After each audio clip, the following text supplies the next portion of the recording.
one. Hi, Maze. Maze is losing her mind because she's locked out. She's lively today, to say the least. Hi, everybody. I hope everybody's having a great Saturday. We're going to have a little bit of fun today. We're going to play with some mixed media.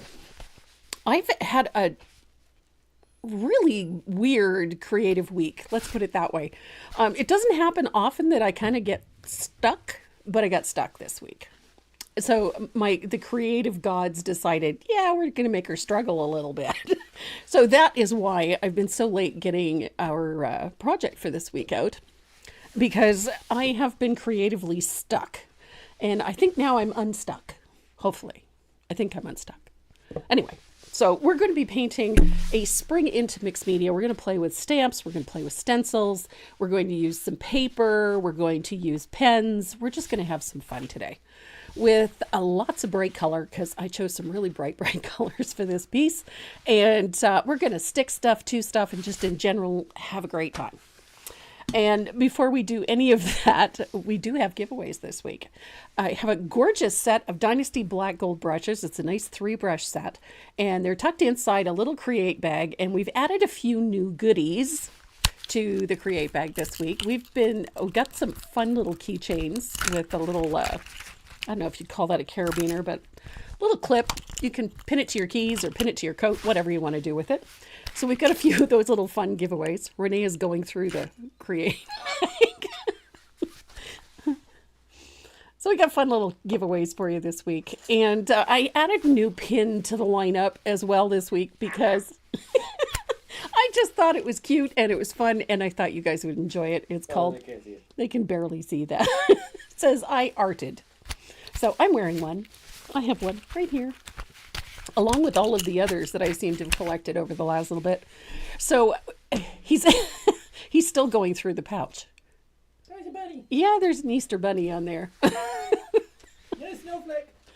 Oh, so there's stencils included in there. There's some pencils. There's a knock eraser courtesy of Tombow USA. Love Tombow. Absolutely love my Tombow products. So I'm going to be playing with some of those today too. It's the pink one. Oh. That's it. You know, works like a mechanical pencil. Need a brush. You snooping. I'm snooping. I know what you're getting. Yeah. So we have 3 of those. It took us a long time to get there, didn't it?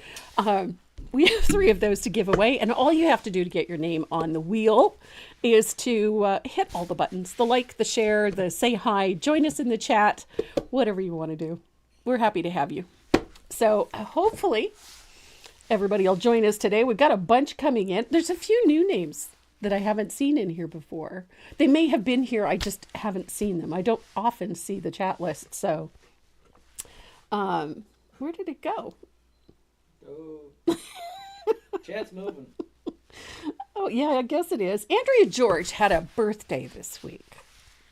And Andrea George is going to get a box in the mail this week coming. So she's probably been waiting for it for a while. So I'll let everybody know. At Christmas time, we did the 12 Days of Christmas. And the wheel for the finished art pieces, those winners are going to start receiving those things very shortly. It took a while to get the right boxes for them. They don't pack all that easy. We finally got boxes. So we're shipping out a couple every day because it's quite a job getting them packed. So keep your eyes peeled. Andrea George, yours should arrive this week, and we've got a couple more going out as well. So where's the name? Wintastic and Fancy Thing. And Deborah Lee Alexander, hello. Good to have you with us. There's Karen Jones. Hello, sweetie. Yeah, our goodies finally arrived. Oh, my Lord. You should have seen the box, okay? And Katie Stables, hello. And Maureen Wooden, hello. Good to have you with us. Yeah, there you go. There's a new name. There's quite a few new names popping in here. Good to have you. We like seeing new names. It's always fun. So we're going to, as I said, play with mixed media today. Renee is going to take a very whiny pup out for a walk. or to burn off some steam because she's a handful today. And there's Sharon Klein from Nova Scotia. And Pam Goss from Texas. Oh my goodness. Pam Gross. I'm sorry. Old eyes. Can't read properly. And there's my girl Jessica and Robin Storm. And Judy Fernandez. Hello from Reno, Nevada. Oh my goodness. And Loretta Lynn Bell. Hello. That's a new name. That is a new name. Hello. All right, guys. So if you are ready to start playing in mixed media, let's go. And Mom, Mary is watching on Facebook. And Carol Colbert, hello. Oh my goodness, everybody's in here today. Good to have you with us. Good to have you with us. So we're going to be playing on this surface today. This is an 8x8 art panel. These are actually rather inexpensive. You can get these on Amazon. You can find them at Michael's.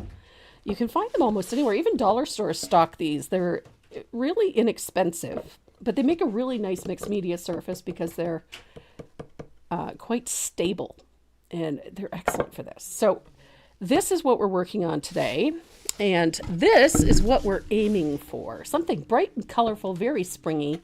We're going to play with some stencils and some stamps, and just in general, we're going to have a little bit of fun. So I have an old dictionary. It's not that old. It's older than me. So yeah, it's old. I have an old dictionary, and I've been using it, tearing pages out. It's a larger format dictionary, so I've been using it to tear pages out. And so that's what we're going to do our background with, is a page out of a dictionary. You could use a piece of newsprint. You could use a piece out of a flyer, out of an old book. If you don't want to cut up a book, you don't feel you have to. I wouldn't want you to destroy a book just to get one page, but you can always just photocopy a page and use that if you don't want to destroy a book. I have several of these damaged dictionaries that I've gotten at book sales and yard sales and whatnot, and that's what I use. So here we go. We've got a dictionary page. We have our panel base coated with lamp black, and the color we're going to use is warm white. Now I'm going to use a fugly brush, one of my fugly brushes, and you'll see why I call it a fugly brush in a minute. This is my fugly brush.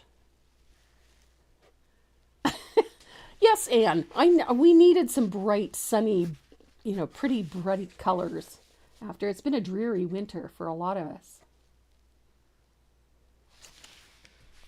So I need to brush that's well wet here. We're going to take a little bit of water on this fugly brush. And I need to thin this paint just a little. And then you're going to decide which way you want the pattern to go. I like going horizontal personally. And we're going to create just sort of a dry stripped paint look. Just like that. Just like the button says, neatness doesn't count. And perfection is to be avoided at all cost.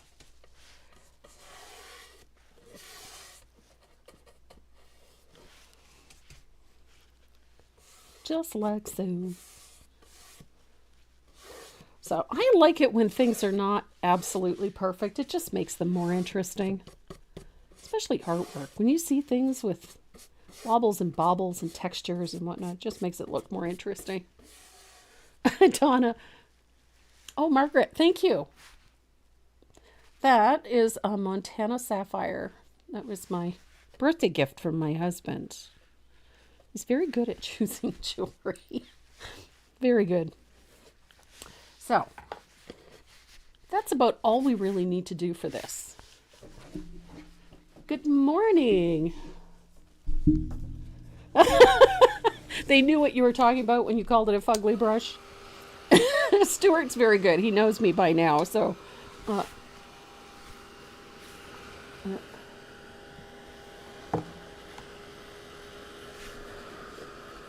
so there we go. I'm going to dry this real quick. Now, when it comes to putting the stamps on, you can do that at any time. It can be done after, or it can be done beforehand. You don't have to really follow any particular pattern when it comes to putting this on. And you get to decide where the color goes or where the pattern goes. So you're good. There's Miss Janet Roach. Hello, sweetie. And Linda Franco, how were the scones? The scones were delicious. Thank you. I was up this morning and made a batch of scones. And then they turned out so good that I thought I would post the recipe. So the recipe is up on my Facebook page right now. It's a simple recipe, and it turns out I've never had them really fail. So it's just a great recipe for scones. And you can make them sweet or savory, so it's an easy one. So we're bone dry. So this is my dictionary page. I like to make sure that the lettering goes off. I don't like this white border on it, and I don't see the point in cutting it off because I'm going to sand it off anyway. So I'm going to decide on where I'm going to do this, and then I'm going to tear it because heaven forbid it should be straight, right? So I like to tear a strip off, and that looks pretty good. I'm pleased with that. I'm not worried about how wide it is. I'm not worried about whether or not it's perfect. None of those things really matter at this point. But I do want it to come off. I want that lettering to come off the edge just a little. So that's about what it's going to look like when it's on there. So in order to get that on, you need a couple of things. You're going to need either some matte medium or this. This is decoupage from Decor. This is a matte finish. So this will work great. And a little spray bottle. This is very handy. Either that or a big bowl full of water. So we're going to put on a coat of the Decor matte medium or the Decor decoupage. And I'm going to use a fugly brush. I'm going to rinse this out a little bit here. The lemon cranberry are delicious. Those scones are delicious. So I'm going to brush out a fairly generous coat of this decoupage onto my surface. It does not have to be perfect, but it does have to be even. You don't want it so goopy that it sticks to everything. There. So I've got it fairly even all the way across.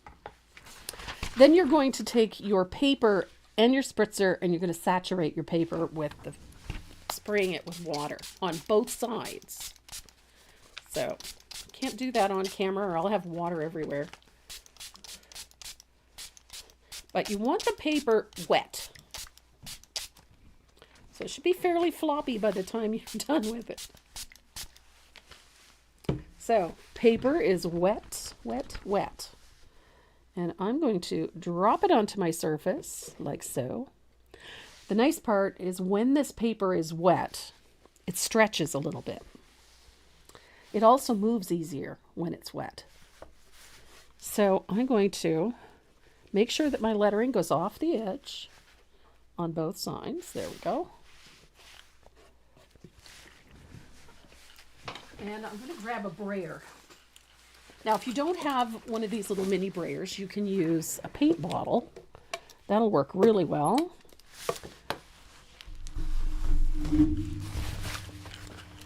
And you're just going to use the brayer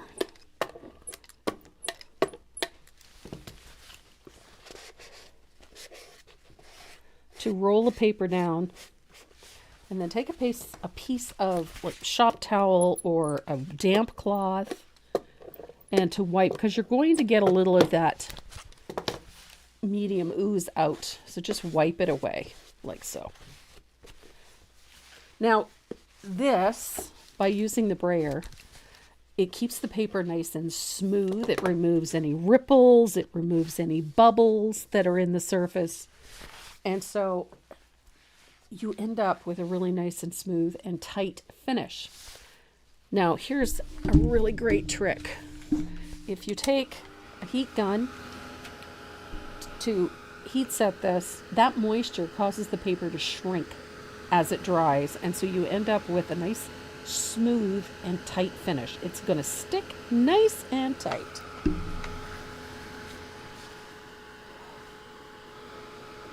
So you can dry this fairly quickly. Now you'll notice that I haven't put anything over top. Oh, any pink Susan or Suzanne will work just fine. Carousel pink, you can use bubblegum pink. Any one of those will work fine. And as for the bright blue, any blue really, as long as it's a nice bright color. We got here. Crisp blue will work. You just need something bright, that's all. Don't worry about it being absolutely perfect. Doesn't have to be a perfect match. And if you've got fluid acrylics kicking around, you can use some of those too. So once you've got this reasonably dry, you're going to use a sander. Now I'm using a nail file. I use these all the time. I love them. And you're going to sand down and away on the edge. So away from yourself. Just like this. All the way around those edges, and it will help you take that excess paper off, and it leaves you with a nice clean edge. You don't have those ragged bits. All the way around.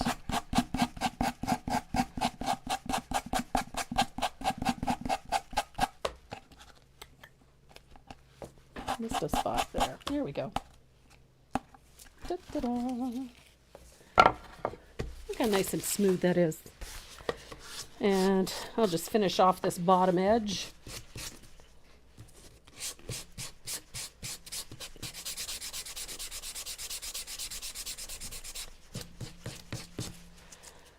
And away we go. Now, once you have that edge all trimmed up, everything is nice and smooth.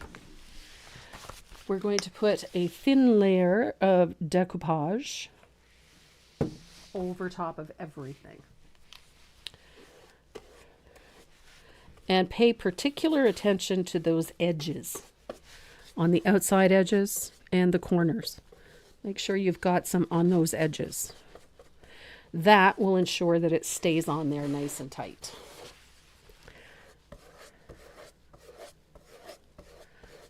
Nice, even, smooth, thin coat over top. Just like that.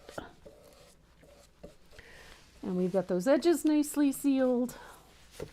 And we've got this little seam nicely sealed as well. And then we can dry that. Oh my goodness. I'm getting in my own way today. Can you use matte medium? Absolutely. Matte medium works beautifully. I just couldn't find mine. That's why I used the decoupage, which works just as well. I love this stuff too.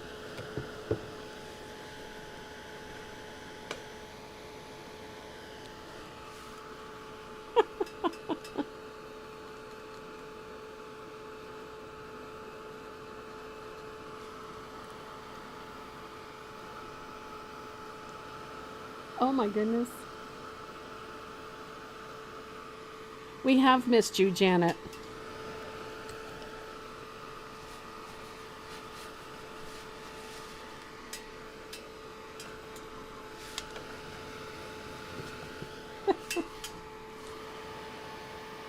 There we go. So we have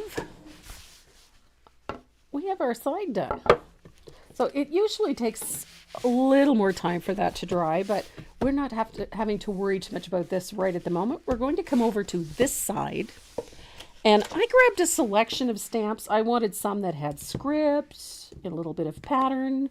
And of course I had to get out some cancellation stamps because I'm weak that way.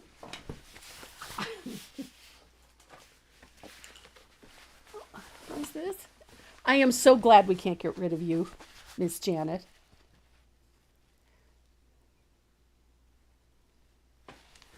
Patrick Penafus. I'm currently painting on a wooden tray and using all-purpose sealer. Excellent.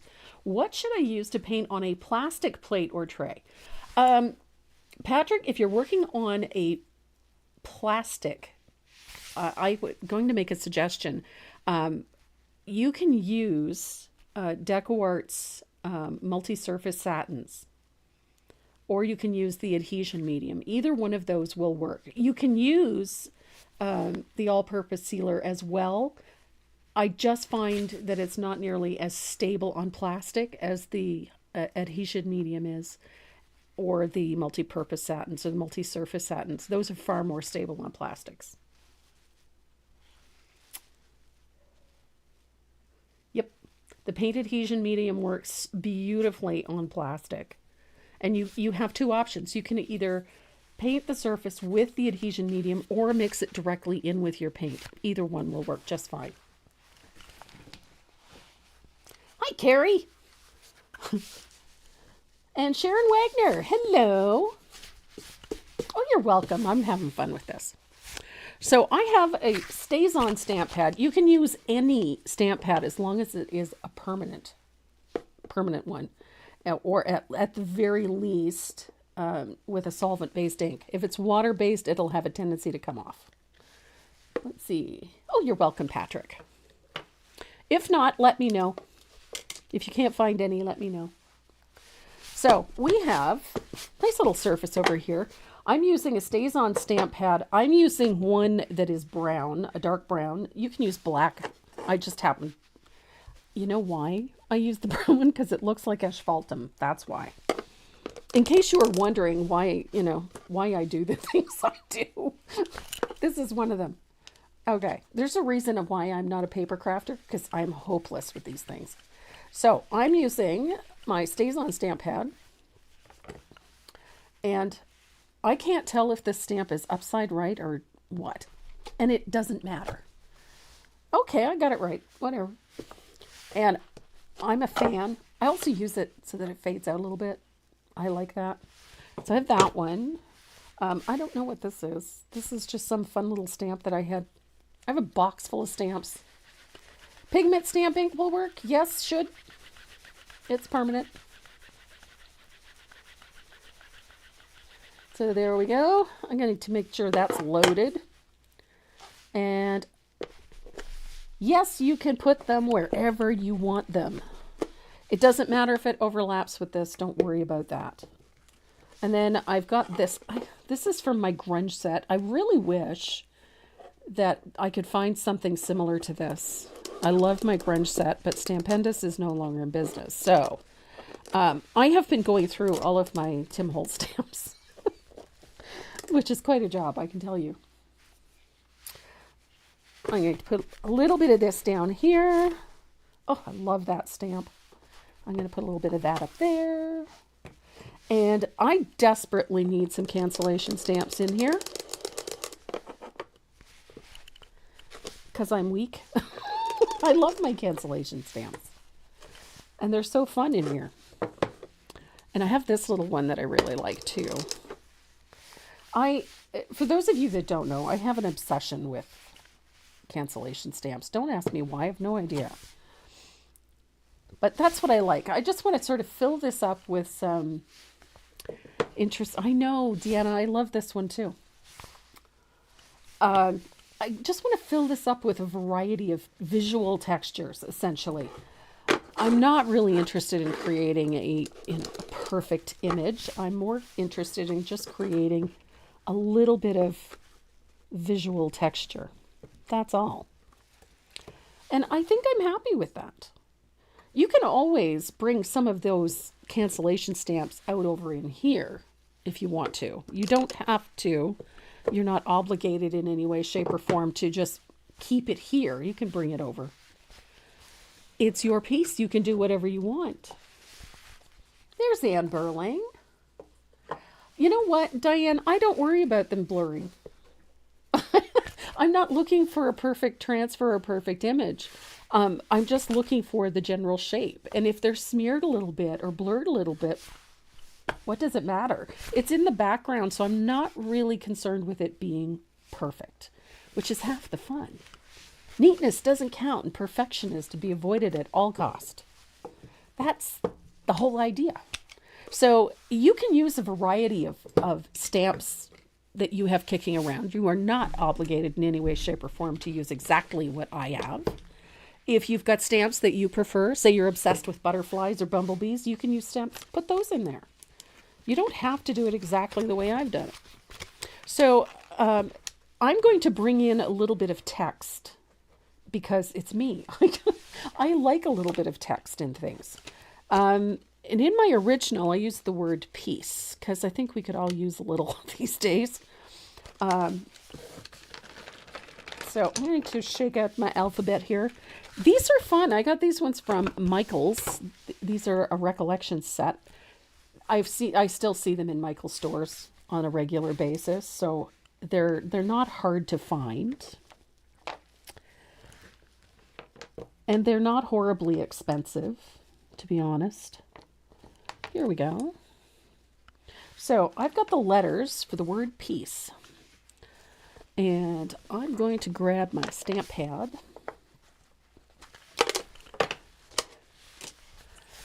And we're going to stamp the word peace somewhere. Maybe right here. Or maybe there. I don't know. It's just going to be part of the background, so it doesn't really matter where you put it. P. E. It smells like a spelling bee. A.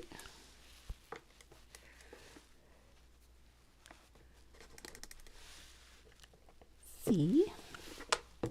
And E. Now, if you have a word, say you have a word for the year.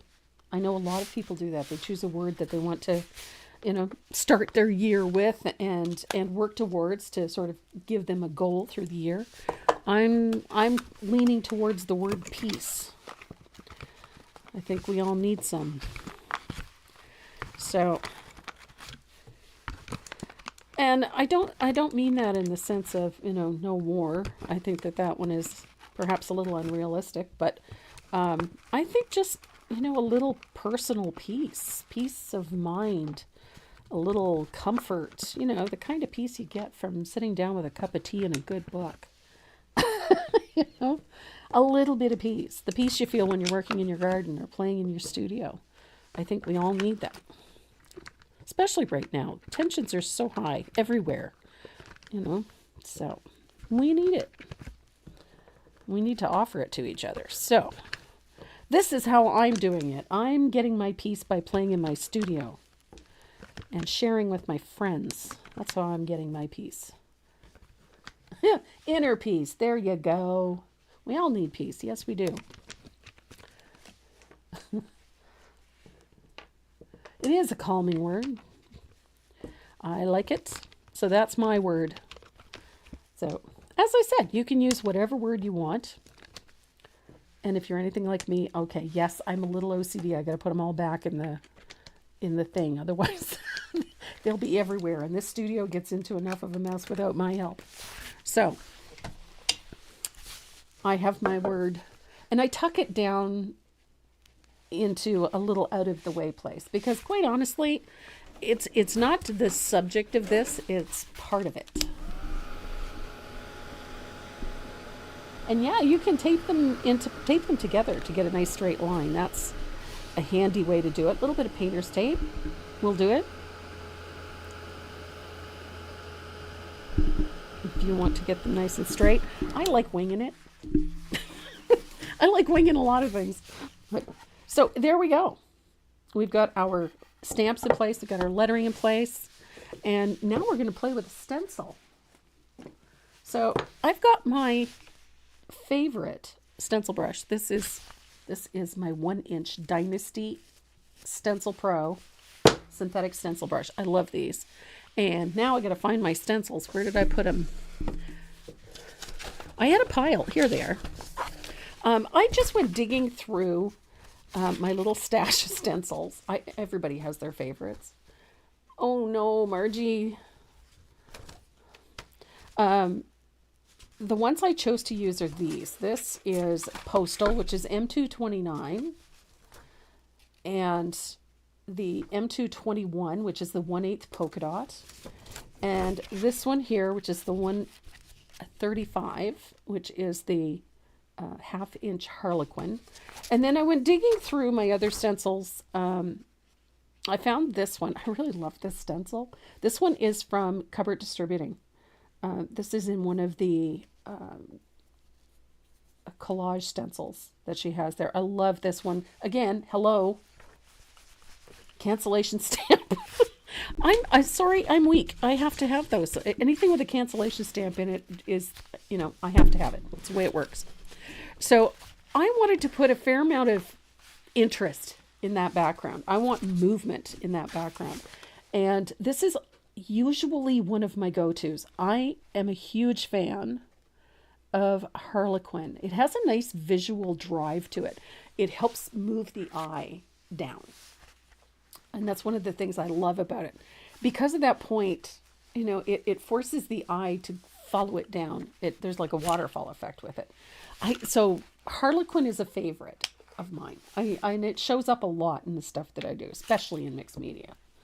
So the color that I'm using for this is a little bit of asphaltum. Again. I love asphaltum. Let's see. Oh, Sue, I've been in a painting slump all week. I've had such a hard time getting myself motivated to do anything. And I've painted this. You're going to laugh at me. At one point, this was a birdhouse. I've gone through about 4 different designs this week. They've been mixed media. They've been springy. Some were just like off the charts. Yuck. Nothing was working. Color palettes weren't coming together. Nothing was working for me. So finally, I sat down, and told myself, "Self, you're overthinking it," which is common for me. I have a tendency to overthink it.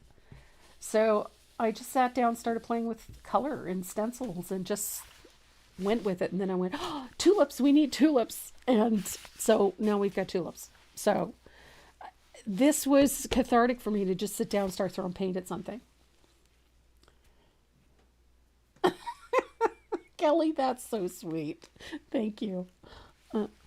So when I'm stenciling this, I don't want a solid mass of color. So I'm just using a small amount of paint.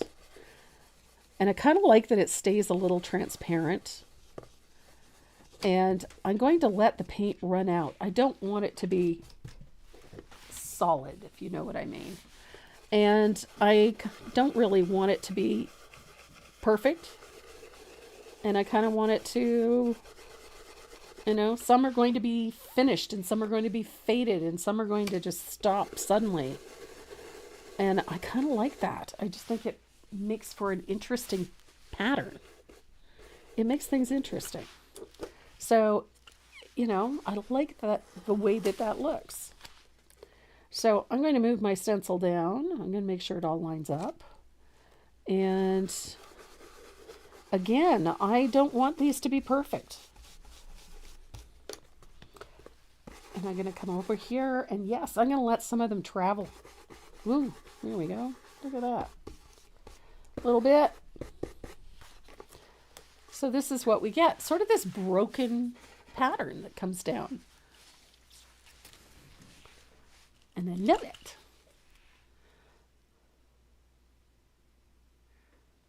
Oh my goodness. Everybody has been sick this winter. Knock on wood, have for a change. I have not. I had a little case of the sniffles and it never amounted to anything. Thank goodness. 24 was enough for me. So there we go. Look, we've got nice little pattern. Yeah, I let it overlap. And it's so fun. Could you do that wood background in browns? Absolutely. You can do that wood background in any color, any combination of colors. If you start with a brown instead of a black and then use I don't know, a light green. You can do the same thing. It's just going to give you a variety of colors. But yeah, that wood background, super simple. Use it in any color combination. It works really well. Oh, and Sandy has a Zoom this afternoon, guys. You're going to enjoy that. Janet, I am knocking on wood. I have been taking my vitamins, my magnesium, every vitamin and feel-good thing I can think of, because I do not want a repeat of 24. 24 was enough for me. It was just too much. And I really wouldn't wish that flu on anyone, or COVID, or shingles, or what else did I have last year? Ear infections, throat infections, lung infections, asthma problem. That was enough. Enough. So we're going to play with a big range of colors. And I really love lots of bright color. So I'm going to move this little one out of the way, put it over there. And we're going to play with some color. Now, you need a nice soft brush. I'm using a big angle. You can use anything you want, as long as it's a nice, big, soft brush. Yes, zinc. Yep, zinc does wonderful things to help your immune system. Thank you, Kathy. My husband has excellent taste in jewelry.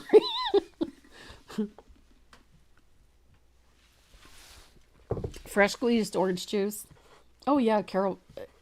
For sickness, I don't think I've ever been as sick as I have been in the last year. So I chose a really bright color, strawberry. Not a color I often paint with, but strawberry is like an insanely bright pink. And then a little bit of purple iris. If you don't have purple iris, you can use dioxazine. And I chose, I've got crisp blue here. I also have this, which is primary cyan, which is pretty bloody close. So crisp blue. Hi, Nancy. Oh, my allergies. That's another thing I'm dreading is spring. I'm sorry, but I'm dreading spring. Okay, so I've got saffron yellow, crisp blue, purple iris, and I'll adjust the camera so we can see what I'm doing. There, you can see all of the colors that I've got there. And I've also got margarita, and I've got sprout, and I've got a little bit of green gold. I'm going to use green gold. But you just need a high yellow green. What besides strawberry can you use? You need a very pinky red. What could you use? You could use primary magenta. You could use, no, not that. No. You could use poetic plum. You just need a bright pinkish red. So the other color that I've used too is this one. This is quinacridone magenta out of the media line. So if you have some of the fluid acrylics, you can use that. Yeah, we're channeling spring, Janet. My girl Sandy and I, both of us, we have tendency to use similar colors anyway, but we're both feeling the need for spring, I think. So I'm going to start by laying in color, and I usually start in the upper right-hand corner, and I'm going to start with that green, that bright yellow green, and I'm going to use a little bit of Joe Sonia Fast Dry or water, and you're just going to sort of slap it in and let it thin out. Look at that. That's a nice bright green. And it's wet. And then this corner, we're going to follow that color reel. So we've got that green in this corner. So we're going to go into that yellow. I'm using saffron. That is such a bright yellow. And I love me some bright yellow. We need bright springy color. Look at that. Again, it's a very high acid yellow. It's a bright, bright, bright tone. Let the two colors meld. Let them overlap slightly. So it eventually looks like they just run into the other. A little bit of water or a little bit of glaze. Either one is going to get those colors moving. Just make sure you've got lots in your brush when you pick up color. So we've got the yellow. So we need an orange. So instead of using an orange, we're going to make an orange. So I'm going to bring a little of that yellow down like that. And then we're going to take some of that strawberry, that in-your-face pink, pinkish red, and we're going to slap that like that. And it's going to mix with that yellow. And there's our orange. Look at that. There is our in-your-face orange. So if you didn't think you were going to get an orange, there it is. And yes, it looks kind of sloppy, and it will for a bit. That's okay. And we're going to bring that. Look at this pink. Look how hot that is. Woo! Love, love it. Love that it's so pink. So there we go. And then we're going to bring in that purple iris right here. I love purple iris. It's such a pretty purple. You'll notice that the colors I'm using are very transparent because we still want to see all the stuff that we did. So we want the color, but we don't want it to look as if we've buried it all. And then we've got our blue, that crisp blue. This one's a bit more opaque, but I'm going to bring some of that down and up. Rinse my brush out. I love the fact that these colors, look at how nicely they meld. And then bring that up into that green so that you get a darker green. Look at that. Will I be teaching anywhere in the States? Yes. Well, I should say, I hope so. I'm waiting to hear if I get accepted to teach at NET.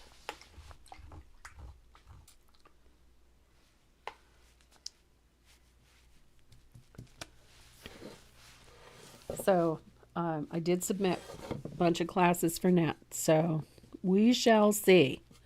So I've got all this color on. I'm going to let it blend out. So it looks a little patchy and a little chunky. Spritzer. Just lightly spritz the surface. And it immediately softens those colors. So now that all those little brush marks or slip slap marks start to disappear.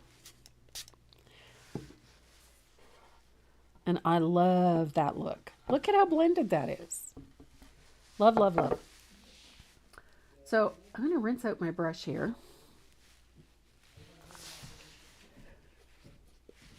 I'm going to pick up a little more yellow here. I just need a little bit.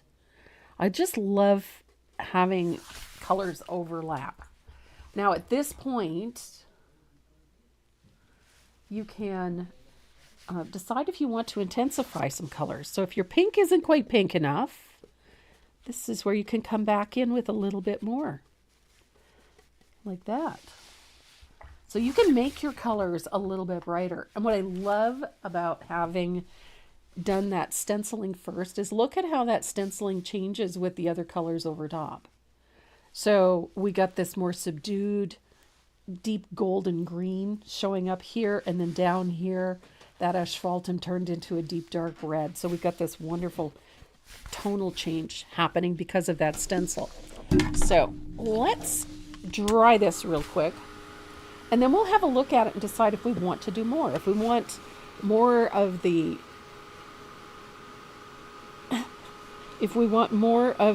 high saturated colors, if we want to expand any, if you want to make the blue a bit bigger. Where's net held? Net is held in New England. It's just in a suburb of Boston.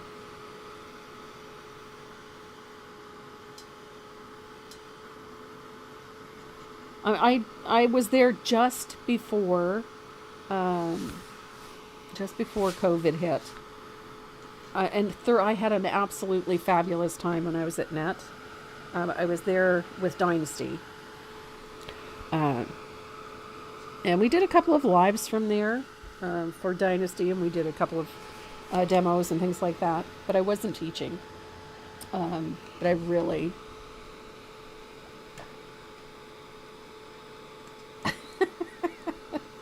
we would love... Actually, Sandy and I would love to do some workshops together. I wouldn't heartbeat. I think a weekend seminar would be, like a 3 or 4 day seminar would just be so much fun. Am I having a scone, Laura? No, but the tea's on, if you'd like to come up for one. Yes, NET is a great convention. I have a great time when I go. Yep.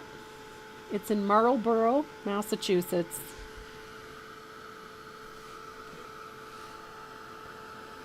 And it's a good venue, and the people are just fabulous. It's a great place. So, such fun. So, at this point, you can decide how much more color you want to put in. Am I going to try and go to Alabama in 26? We will see. I would love to go to Alabama in 26. But I think a lot of it has, we have to see what transportation is going to be like to get there. You know what? I would so be up for a WTF weekend seminar. Yep. We three friends. Absolutely. I think Deb and I, Net is 26 years old this year. Wow. You, Deb and Holly handy. Oh, wouldn't that be fun?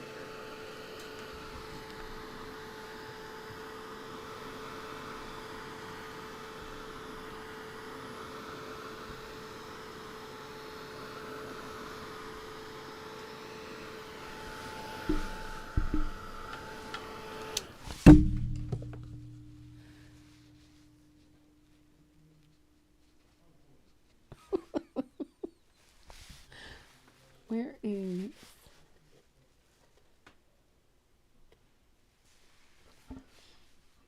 So I think I'm happy with that. The only one I'm not thrilled with is this one, but I'm not too worried about it. I think I'd like a bit more orange there. The orange is subdued compared to the rest of them. So I think what I'm going to do, I'm going to take a little bit of saffron yellow and a little bit of that strawberry, and I'm going to mix an orange. Oh yeah, that's better. Much better. Look at that. Okay. I needed to put more orange in. It was lacking. It needed a shot of orange. There we go. So this is just how I like to have that sort of color wheel thing going. That's what my favorite is.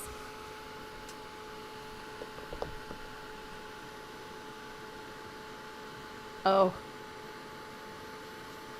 Last year, I was so frustrated. 10 days before? Yeah, 10 days before Chattanooga. Molly Ann just got the WTF thing. I'm going to tell you a funny story. We were at Oklahoma, and me, Sandy, and Deb had a booth. And we always had a great time in Oklahoma. The three of us had a booth, and our booth was called We Three Friends. And we had a W, T, and an F painted on and set on the table. It was pretty funny. Because somebody really didn't like our sense of humor, apparently. So here we go. We've got all our colors on. I'm happy now with the orange. The orange wasn't quite hot enough for me, but now we've got it. Got the purple, we got the red, we got the blues, we got the greens, we got the yellows. Everything is hot, hot, hot. So I think you guys would be very disappointed in me if I didn't have some asphaltum somewhere on this, other than just stenciling. So I'm going to take a little bit of asphaltum, and I'm going to put a float around the outside edge, just a nice little float right at the edge.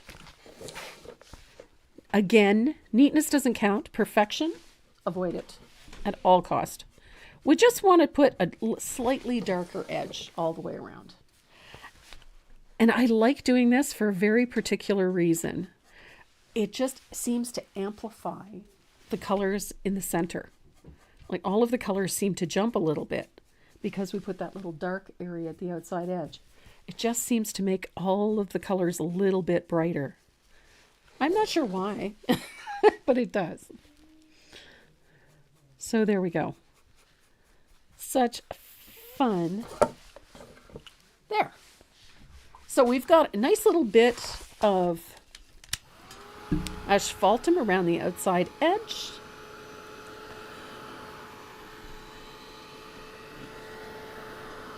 And now it needs a little light. Just a little bit of light. There we go. This is always about layers. Layers, layers, layers. So I've got this one. This one was sort of an afterthought. It was one of those things that I did after I had everything else painted. Because it kind of, I don't know, it just hit me that I needed to do this. So, and I think it was more to do with the script than anything else. I just wanted a little bit of script. I've got another little stencil brush here. I just need a little one, and I don't have another clean one. That's ridiculous. So I've got a little, this is a Reichison. So I wanted to bring in a little text in white just to lighten things a little. So I just stenciled that with a little bit of warm white. And it can go anywhere you want. If you want to put the seal in, you can. If you have a script stamp, just do it in white. I just wanted a little bit of white in this one towards the top. I just liked how it lightened things a little bit up there. So yeah, I like that. And then I gotta have polka dots. I have an unhealthy relationship with polka dots. I absolutely love them. I think it borders on the obsessive because I put polka dots in so many things that you really shouldn't put polka dots on or would never think to put polka dots on, but I like polka dots. So, a few polka dots. They don't have to be everywhere, just little patches. I like polka dots.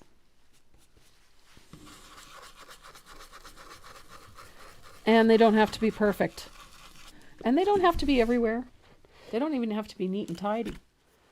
So I'm liking that. I like that it's got lots of stuff going on in it. It's got layers and texture. And I also have, you knew I was going to use this one. How can I not? I'm going to bring this one in because I love this stencil. That's another favorite. I have an obsession again with this postage stamp. Cancellation stamp. It's just a bigger version of the same thing. It's just, I'm kind of weak that way. Now, I'm going to show you a really neat technique. And you can choose to use it or not. It's not in the pattern, but I wanted to show you how to do it anyway. Because it's fun and it's easy to do. And I'm not sure where my piece is that has that on it. Okay. So I just wanted that cancellation stamp in there. And then I like this little round pattern as well. And you can decide where you want that, or if you want that.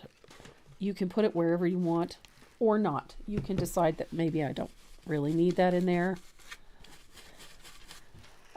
If you have stencils with butterflies on it, or if you have stamps with butterflies, go ahead and use those. You don't have to do it exactly the way I did, by any means. Ooh, I like it. See, it's imperfect, and I like that. So if you have other stencils or stamps that you like, feel free to use them. You don't have to use exactly what I use, ever.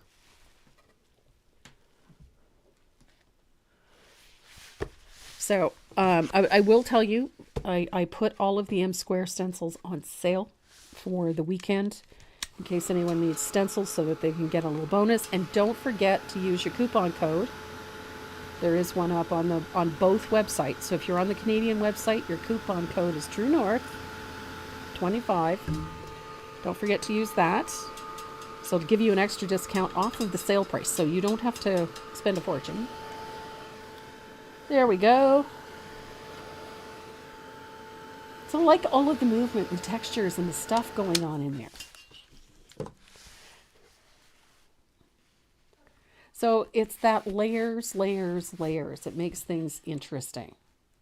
I love the imperfections in this. Now, if you wanted to, you could go in and sand this. One of the things that I like doing is putting a glaze over things. However, I don't want to mute all these colors, so I'm not going to do that this time. Usually I do, but this time around I don't want to. But I do want to enhance that outside edge.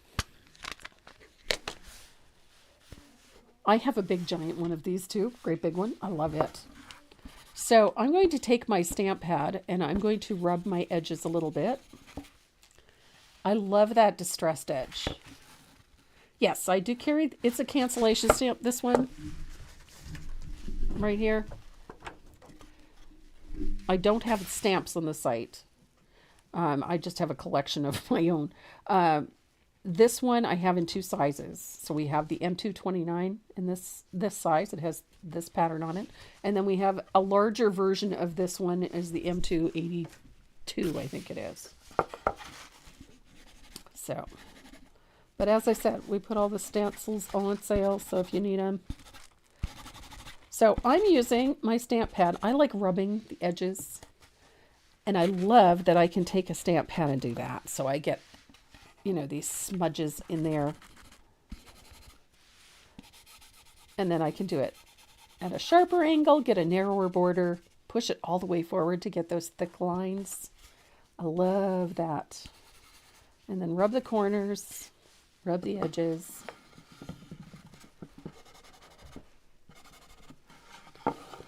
Just gives it a nice distressed look. So much more interesting than just a straight edge. So there is our background.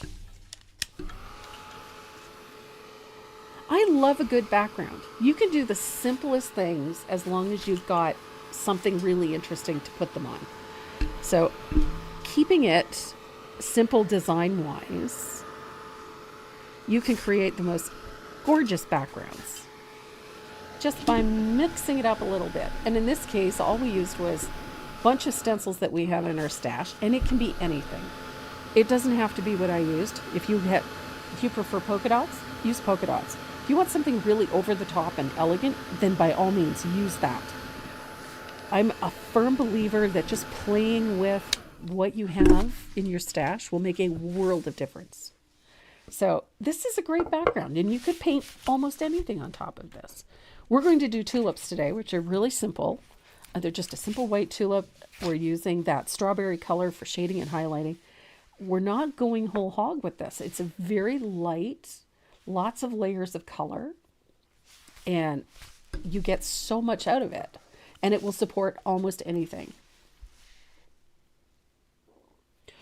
Kathy, no, the Canadian website, the new website is Canada only ships to Canada.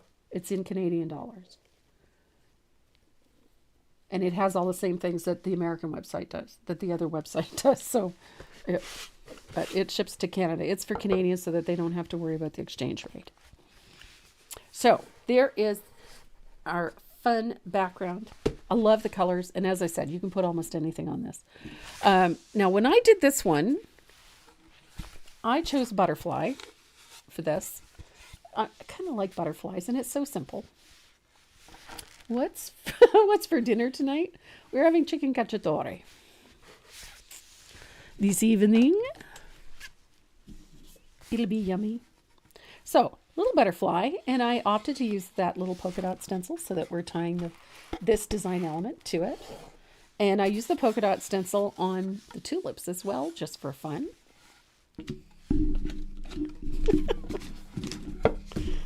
Kathy, you're so sweet. So there we go. Now,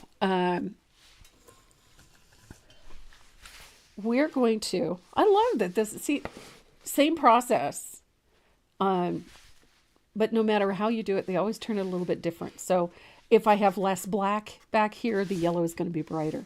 And so I have more pattern back here than I had in the other one. That's about the only difference. But the color is the same regardless. And I've used all of the same patterns. I've used those same stencils, etc. So another fun thing that I've been adding that I do absolutely love. Can I share the cacciatore? Absolutely, I can do that. We're adding things slowly to the new website. So to the Canadian website, it is taking time, but we've got some patterns, and especially the new stuff and surfaces and whatnot. So we're adding things as we go, so please be patient with us. These are from Tim Holtz. These are stickers, but they're all postage stamps. Do you see a trend here? I've got cancellation stamps, postage stamps, letters, words, things like that. I have an obsession with things related to the post office. Who knows why? What I like about this book is that everything is, again, set up kind of like the... no, Lucy, they are going out. We started getting them out this week, so you should see it very soon, within the next week or two. So, look at this. So all of these stamps are color-coded. And so you can pick one. And look, asphaltum. Who knew? You can pick, and then they have blank ones as well. So you can pick and choose what you want to put on there. And I chose sort of a pinkish purple one the first time around. And I want something to kind of stand out here. So I'm thinking, ooh, they have an orange one. Oh, let's do yellow. Let's do a yellow one. Nice. I love the fact that these are bright. And some of them have cancellation stamps on them. That makes me happy. So I think I'm going to choose this one. And mine's going to go right above the word peace. I don't want to go too close to that corner. So right there. So if I paint over it, it's not that big a deal, quite honestly. And then I'm going to take my favorite cancellation stamp and my stamp pad so that I can make this part of the overall. I'm going to make it. Look at that. I just like to make it part of it so it looks like the stamp came after, if that makes sense. So it has some continuity, I think is what the word I'm looking for. And then I have an Identi-pen. Look at that. I got it right the first time. Hello. I have, an obsession with pens. There. So I just like putting a little frame around it. And then it is ready to trace and transfer our line drawings on. Now, one of the things that I like to do with mine, I like to cut my line drawing out so that it fits my surface, like so. And then I tape it in place.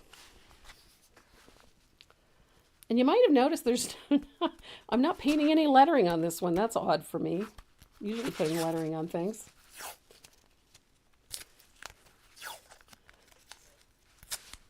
This past winter has just been, with our postal strike here, we had a postal strike right before the holidays, and it caused an absolute mess on this side. That's finally over and things are shipping properly. So I had to order specific boxes to fit the artwork that we're shipping. And I ordered them well before Christmas because I knew that I'd be shipping artwork.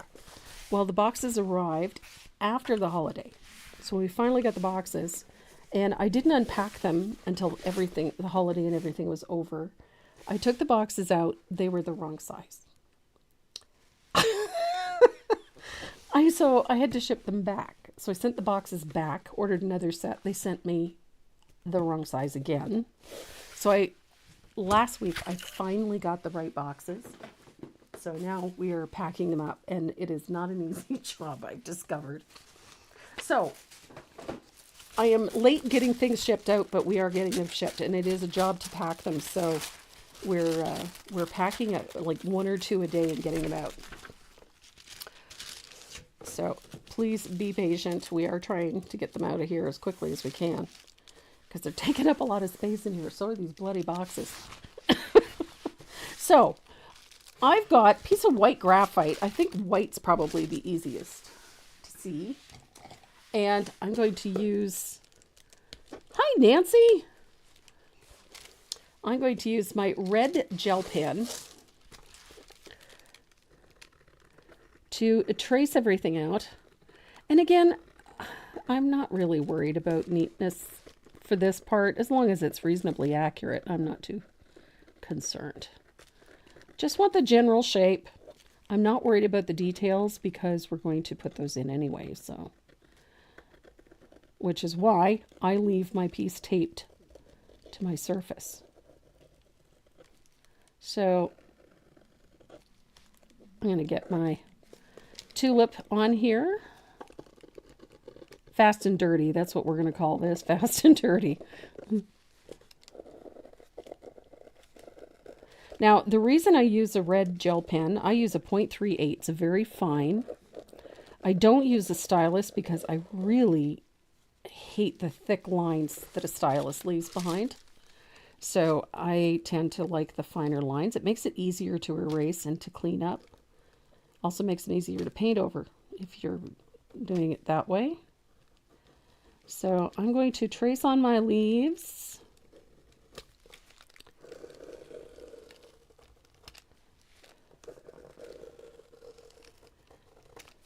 Just so. Again, I don't really worry too much about the minutiae, the little details in there.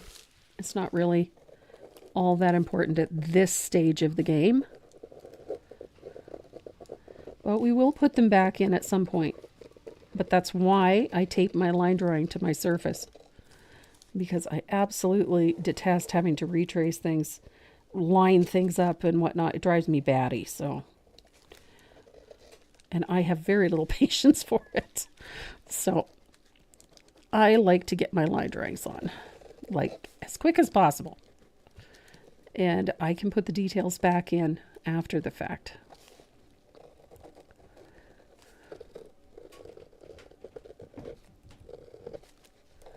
There we are.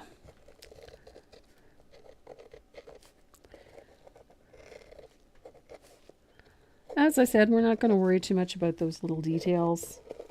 And just as long as I get the general shape in at this point, that's all that's really important. And we'll get that leaf in and cross my fingers that I can see this. I'm pretty sure. Oh yeah, close enough. So, as I said, I tape my line drawing on.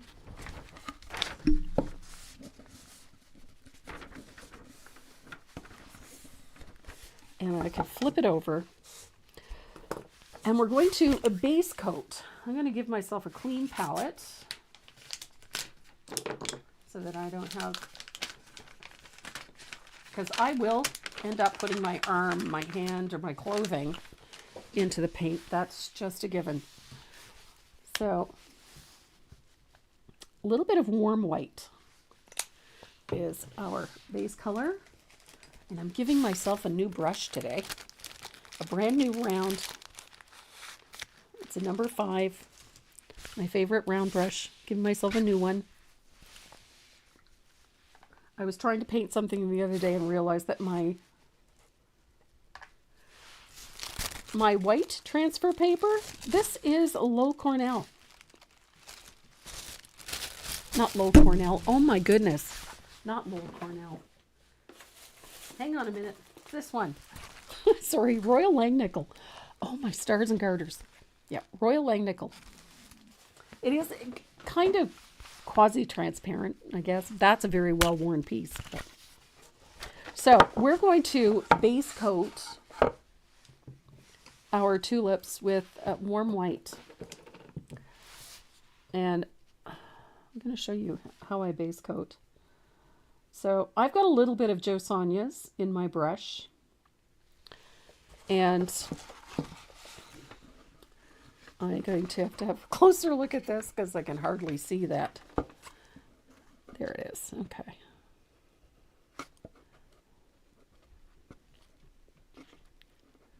There we are. Now, when I'm base coating, I pull the stroke to follow the shape of the petal, so that all of the brush marks come back to this one point on the petal. I've just found over the years that by doing this, it allows me a little more wiggle room. I don't have to worry so much about whether or not the strokes are perfect, whether or not I've got a smooth finish.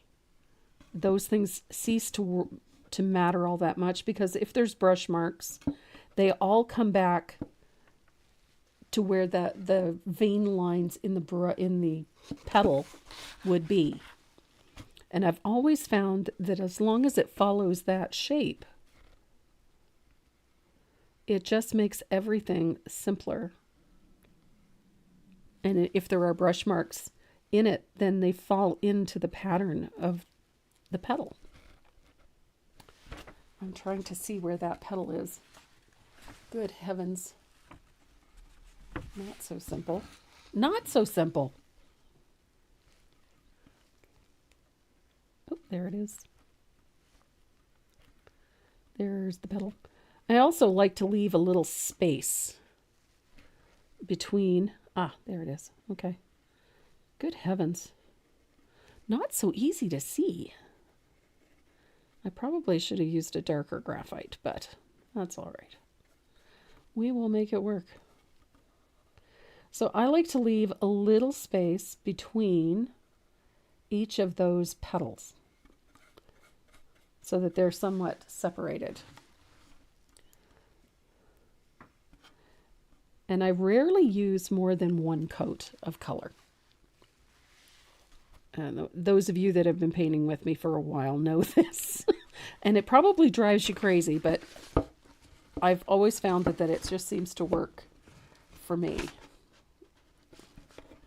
Okay. Sorry, I have to tip it sideways so that I can see that graphite line. There it is. Okay. Good heavens. I cannot see where that graphite line ends. There it is. Okay.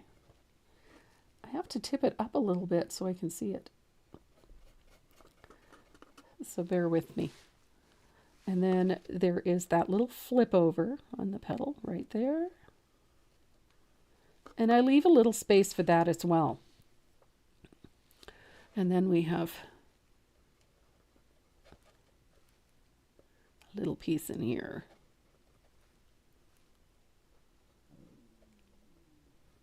Good heavens, I can hardly see this.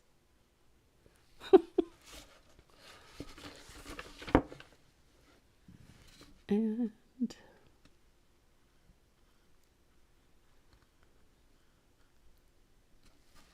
there we go. Good heavens.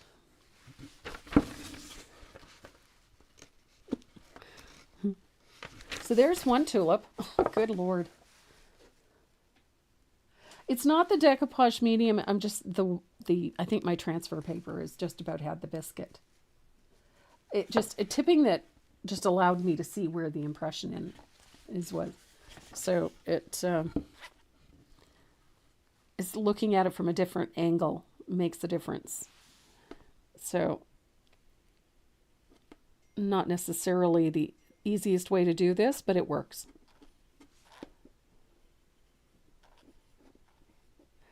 And I like using it, painting it, coming back towards the center, always towards the center. I found that that makes a huge difference in how it looks in the end.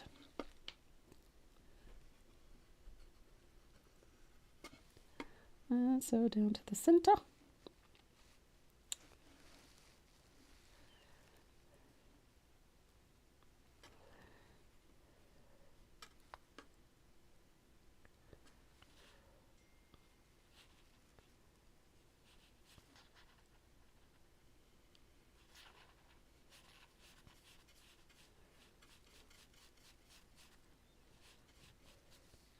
Good Lord.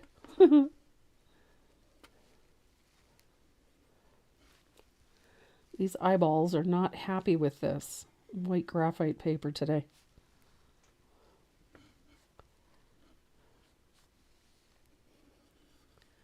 And as I said, I do all of that, all of those lines back towards the middle. It does make a difference.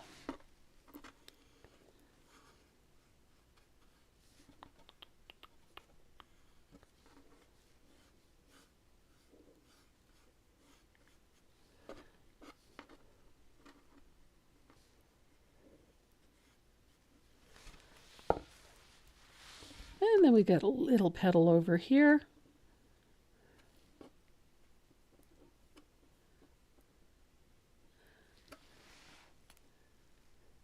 I know, Denise, I think we all have a favorite piece of transfer paper or graphite paper. And I hate to give mine up. I use them until they fall apart.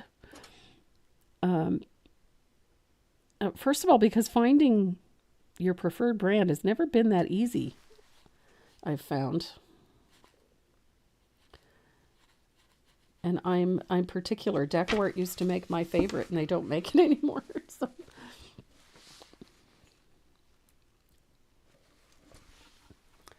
Oh my goodness. I lost a petal here. There it is.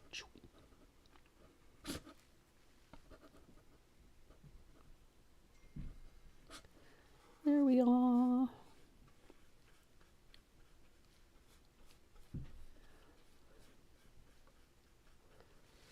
Good Lord. I would have preferred this be easier. I think time to retire my white graphite paper, I think. And get a new one. Either that or use both gray and white at the same time. There we go. Okay. Good heavens. Now we've got tulips. And I'm using a little bit of antique green for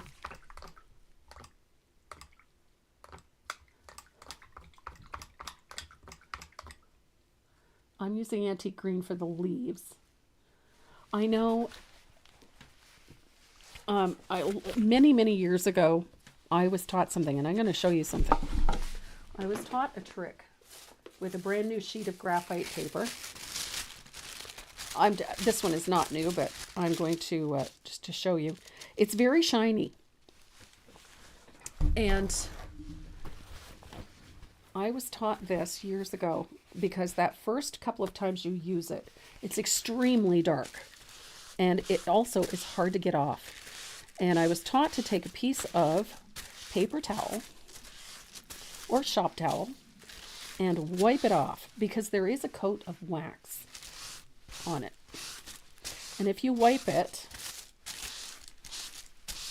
like that, that wax comes off, and then it makes it easier to erase your graphite paper after the fact. And if you have a brand new piece of graphite paper and you find it's extremely dark, try that. It works like a charm. Like a charm. So, I've got a little bit of antique green. I love antique green. I also love lush green. And the only difference between the two is like half a value.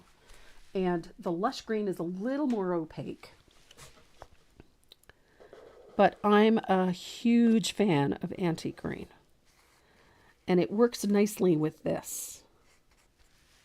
I just love the tone of it. It's a really nice green. So we're going to paint these leaves with a coat of antique green.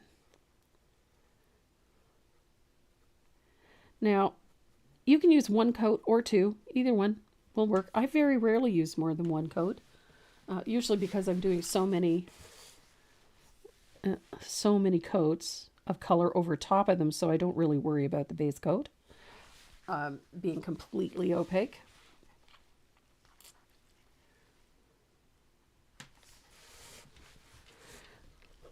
But I do like my antique green. There we go. So got antique green there. And I'm going to do the leaves. Like I said, one coat should be fine. Two, if you tend to base coat very thin.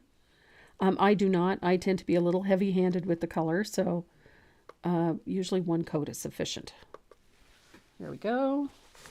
And then we've got leafia.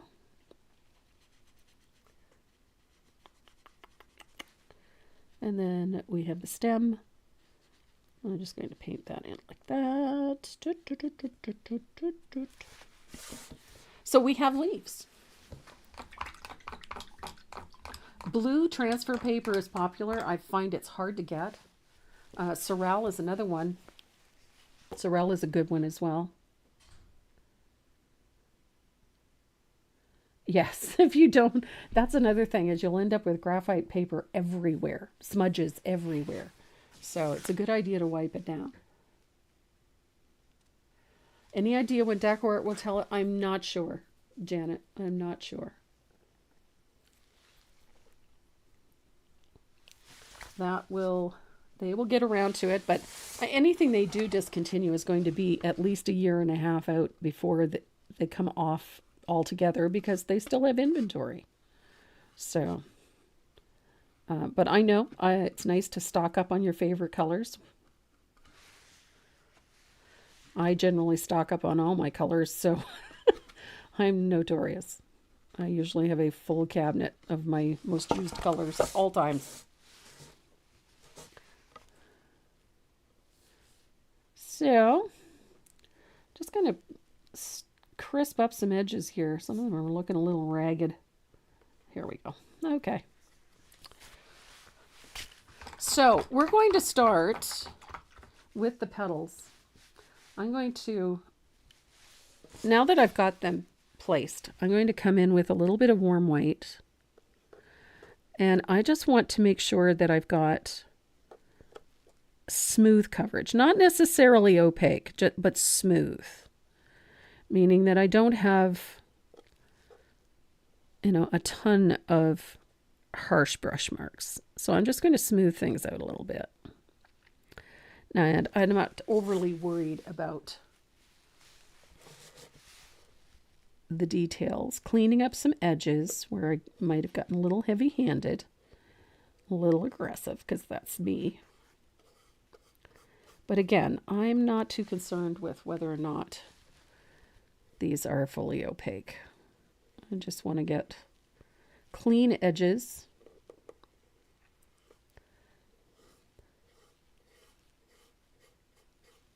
There we go. Look at you.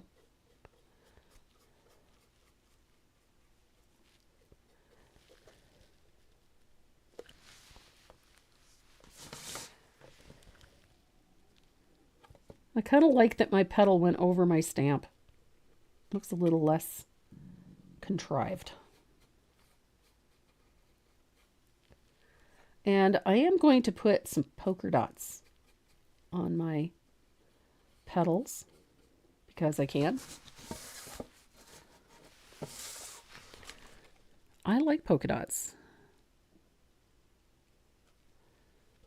I think they're pretty.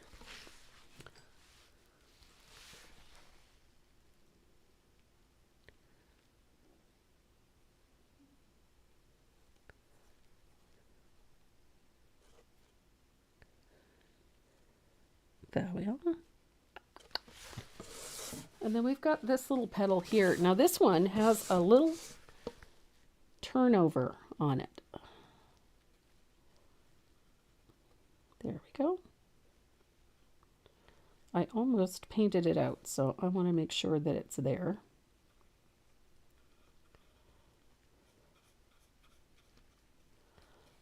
So this is the tulip we're going to work on first, this one right here.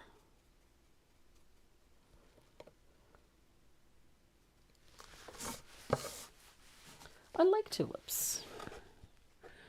Tulips are my favorite spring flower. I just love them. That and daffodils.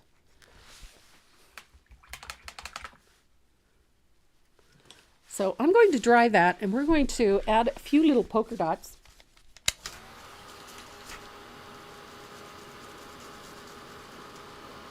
We're going to put a little, I just think polka dots are happy. So we're going to put a few little polka dots. Now, what size you use is entirely up to you. I like these ones. I like the little ones. And I'm going to use a little bit of that carousel pink. Just a little. You can do these with any shade of pink, really. Because and the only reason I'm saying pink is because I'm shading them with a pink. So I'm going to find my little stencil brush. Something that's reasonably clean anyway. Good heavens. I really need to clean some stencil brushes. So I've got a little bit of pink. And I'm going to just put a few polka dots on. I'm using a light touch. I don't want these to be really heavy. But I think you need to have just a few polka dots on some of the petals. And again, I'm not worried about whether or not they're perfect. And I think we just need a few. These are not perfect by any stretch of the imagination. My brush is a little too wet. And so I'm not getting really nice polka dots, but you know, it's all good. Little polka dots. There we go. And they don't have to be everywhere, but I want a few. There we go. And as I said, you can make as many or as little as you like.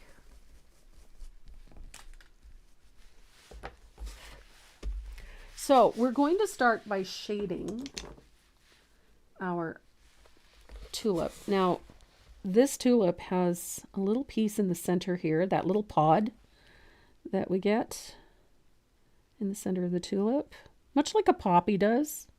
Except on a poppy it's round, on a tulip it's not. So I'm going to paint that green. And we're going to shade this tulip with that strawberry. Such a great color.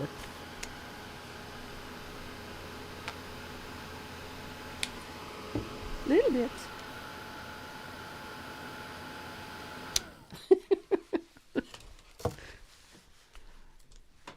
So I'm going to use a 1/2 inch angled shader. I agree. Color orange and polka dots can't help but make things happier. Totally agree. So I'm going to use that strawberry color to shade down into the center and separate those petals. Now, if at any time you want to use a mop brush to soften your floats, feel free. You absolutely can do that. I just want to keep the color darkest down at the center of this tulip And then I want the color to fade out, soften as it comes up. So just like that. So it's going to be deepest, richest, and darkest down in the center of the tulip. Yeah, like so.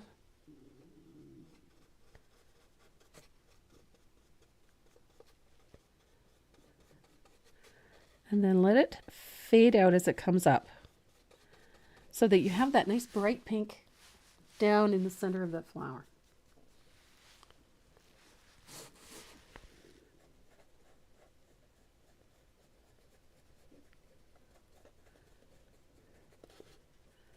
Now, I have not done much with those foldovers, those flips in the edges of those petals, because we're going to put some bright white in there.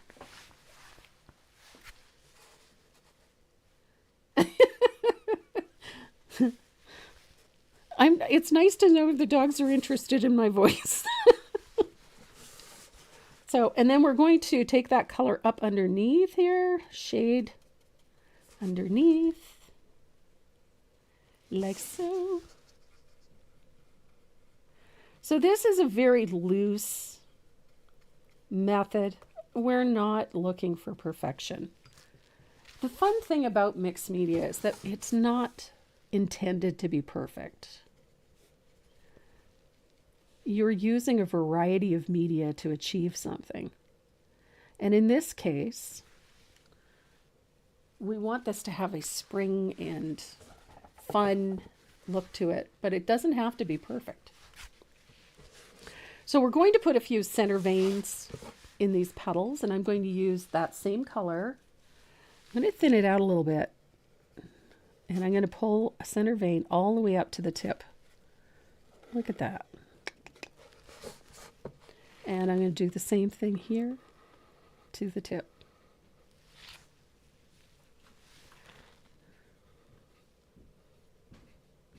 Up to the tip.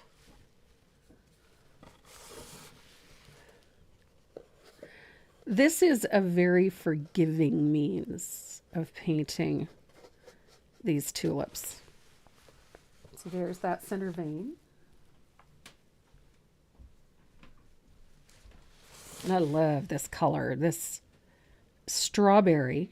Not a color I would ordinarily gravitate towards, but look at how pretty that is over top of that white. It's such a rich pink. And the more layers that you put on, the richer the tone gets. So you can get that really nice and dark just by adding layers. More and more layers of color. So if I wanted a little darker under there, look at that. Look at how deep that color can get.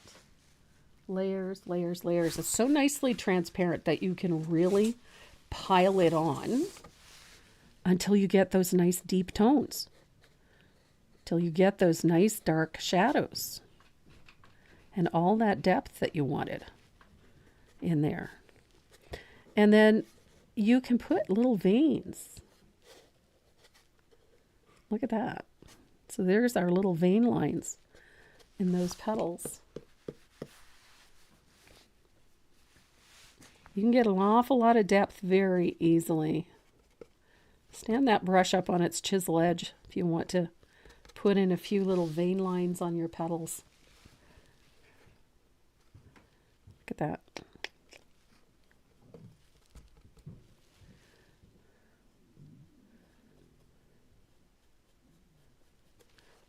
I love that color.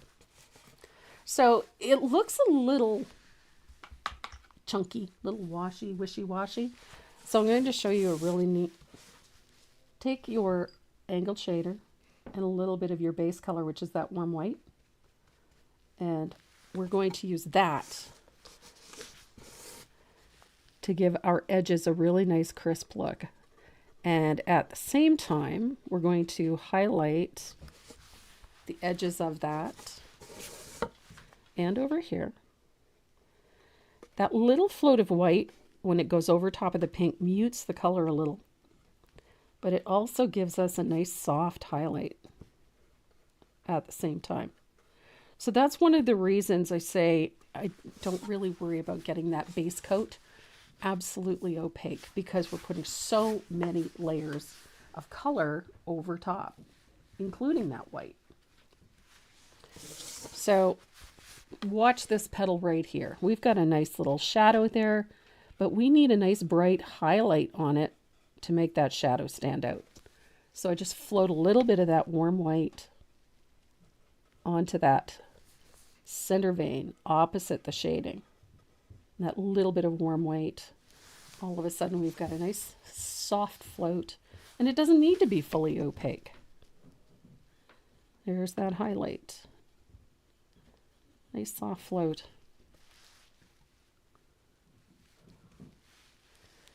Can do the same on this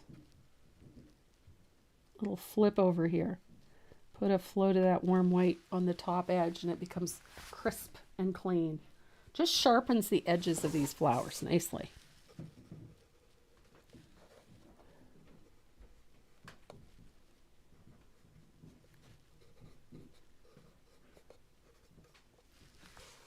Easy peasy.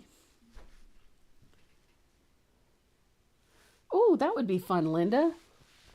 Different seasons in mixed media. What a neat idea. I like it. There we go. So we can take, I need a rigger. Let's get a rigger. I'm going to take a little bit of that warm white, and we're going to give ourselves a nice crisp flip over.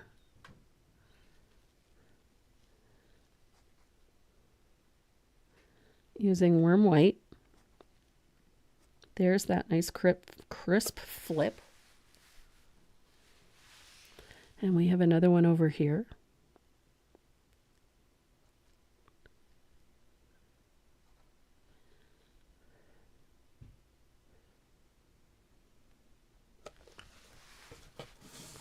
Easy busy. And then I like a nice crisp line on a flip over like this.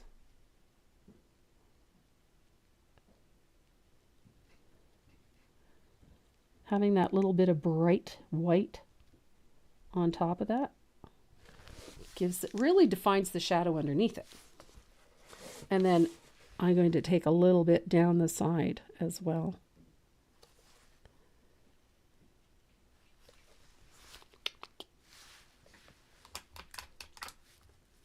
So I'm going to dry that, and then we're going to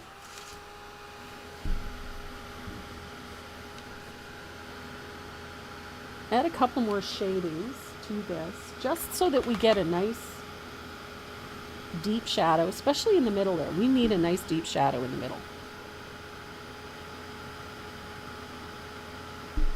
There we are. Make sure that's good and dry. So one of the colors that I like to use for deepening shadows without killing them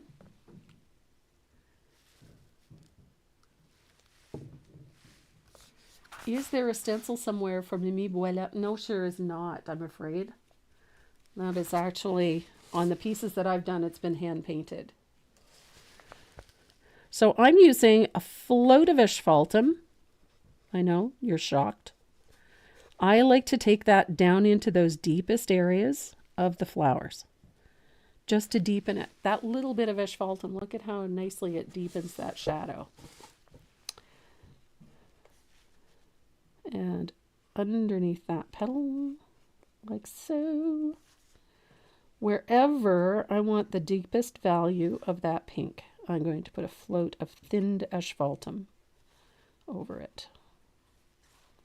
I just love how it deepens it, but it doesn't kill that color. And then watch this center vein right here. I'm going to come about halfway up, and halfway up. So now we've got that nice deep shadow in the center.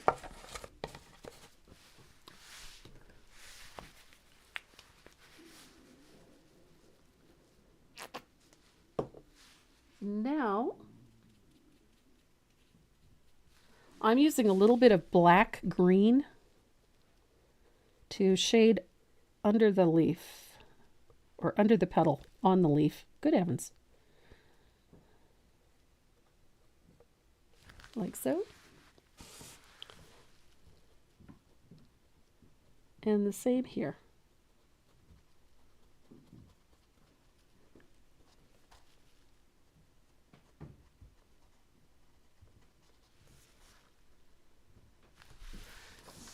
I'm going to dry that.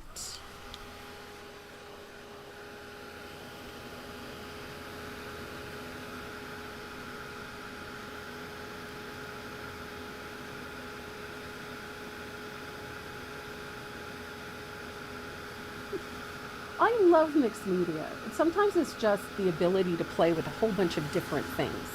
Yes, bunny leaves, Judy. Thank you.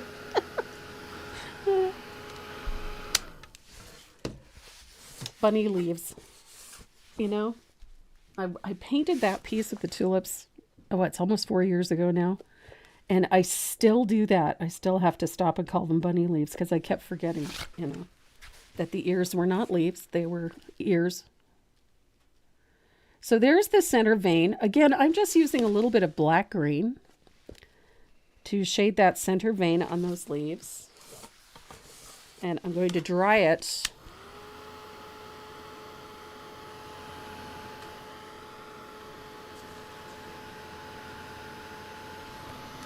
And I'm going to put a shadow on that center part. Remember the little green bit that's in the middle here? I'm going to put a nice little shadow on that with that same color. A little bit of that black green.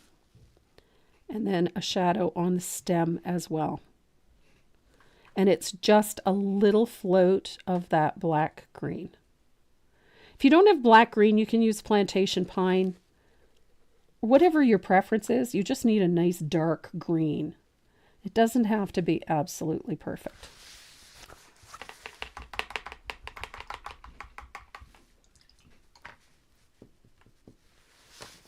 So our highlight color for these greens is a little bit of margarita. I like this green. It's a very transparent and it's reminiscent of the green that we used in the upper corner. So if you don't have it and you have that yellow green, then use that. It will work just fine.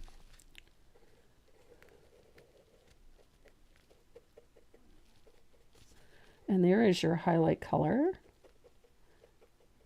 Not really a float. I'm just kind of walking it out a little bit because I got a little heavy-handed with it. There we go. So there is our little highlight on the tip of the leaf. I'm going to bring a little of that color down here. And I'm going to use a little bit of it on the stem as well.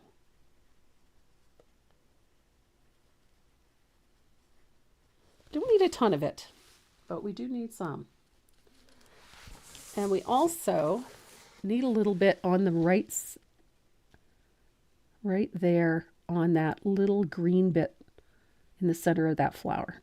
We only need a little, but it does need it. It needs that little highlight.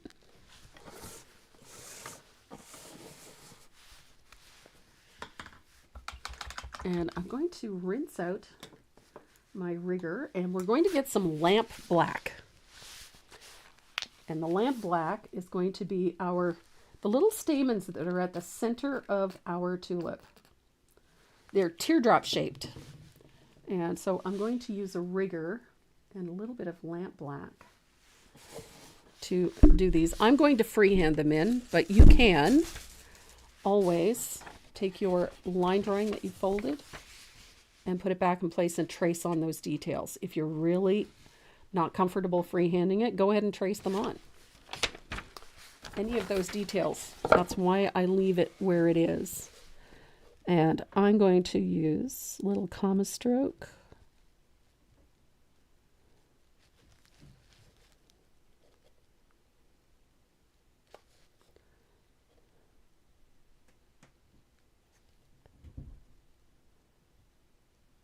Just like that.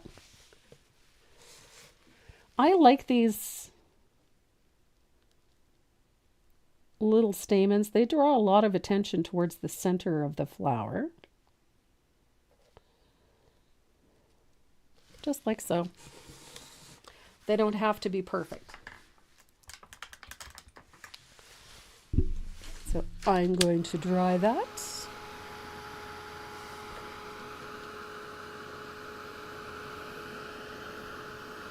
Half the fun of doing this type of...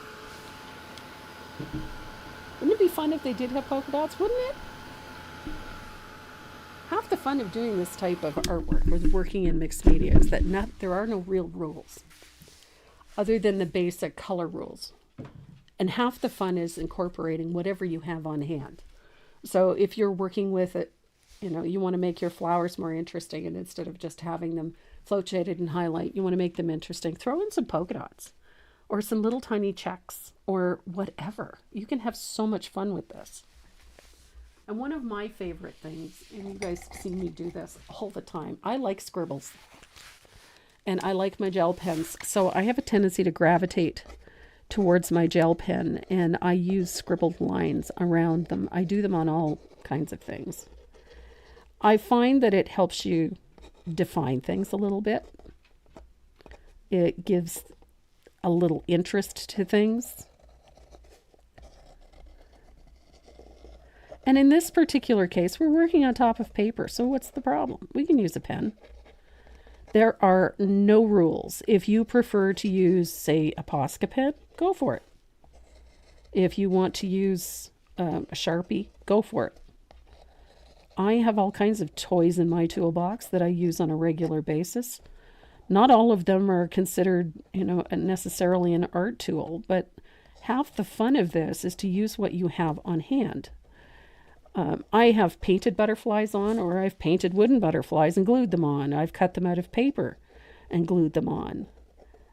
There's absolutely nothing in any of the rules books that says you have to do things a certain way. Mixed media only refers to using a variety of media, meaning paper, stamps, stencils, paint, alcohol inks, ink, Sharpies, paint pens, stamps, whatever you have on hand to help you create is okay. You can use whatever you want. The whole point is just to have a little fun with it, create with it. And I really love using a gel pen. I like the texture that it adds to things. I like the interest that it adds to things.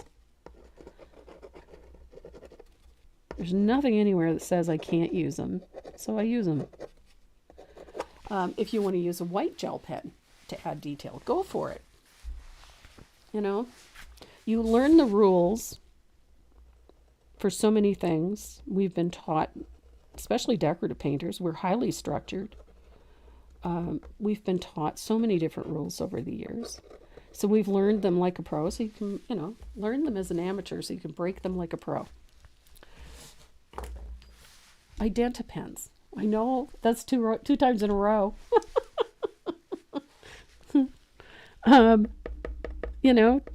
Use an Identi-pen and throw in some dip dots. Little dip dots. Dip dots can enhance shadows.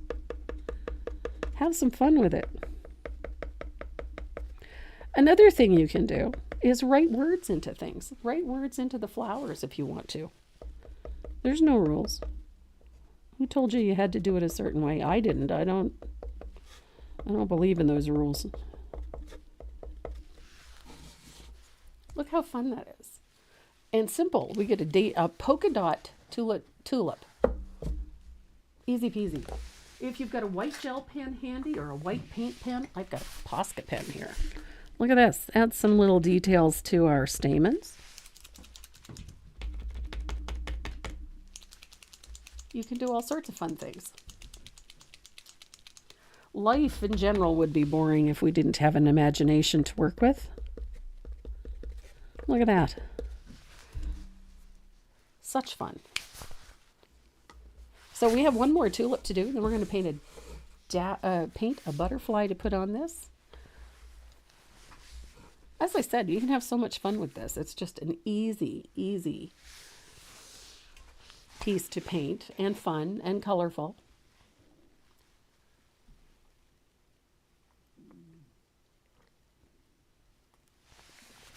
I often share, yes, I have a lot of my card making stuff is in here. I don't make cards, but I have a lot of card making stuff. And it's surprising that the flowers do pop off of this very busy background. So, I'm gonna grab some pink. I love this pink. And I kind of like that these tulips are, this one is nearly transparent.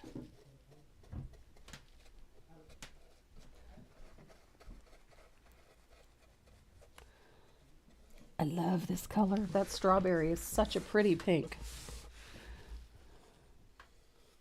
Look at this. How awesome is that color? So gorgeous. I love it. Yeah, the more creativity you use, the more often you use it. You can't run out of it, so. Although sometimes I think we can run out of it.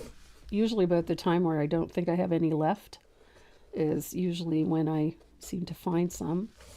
I've needed a little shot in the arm this week. I just had such a hard time sitting and painting and getting anything to work. And it doesn't happen very often, but I got into a slump this past week and just didn't have it in me for whatever reason. And so I had to work a little harder to get it back. I had to clean up my painting space. I had to, we all have a process of how we get back to that creative mindset. And for me, it was, I needed to clean up my space a little bit. I got it cleaned up. I've also had a lot of technical work to do this week. So it was, and I kind of had to get out of one headspace and get into another. But I love. Just like that. You know what? I've some days it's not easy for me to create. Like everybody else, I have good days and bad.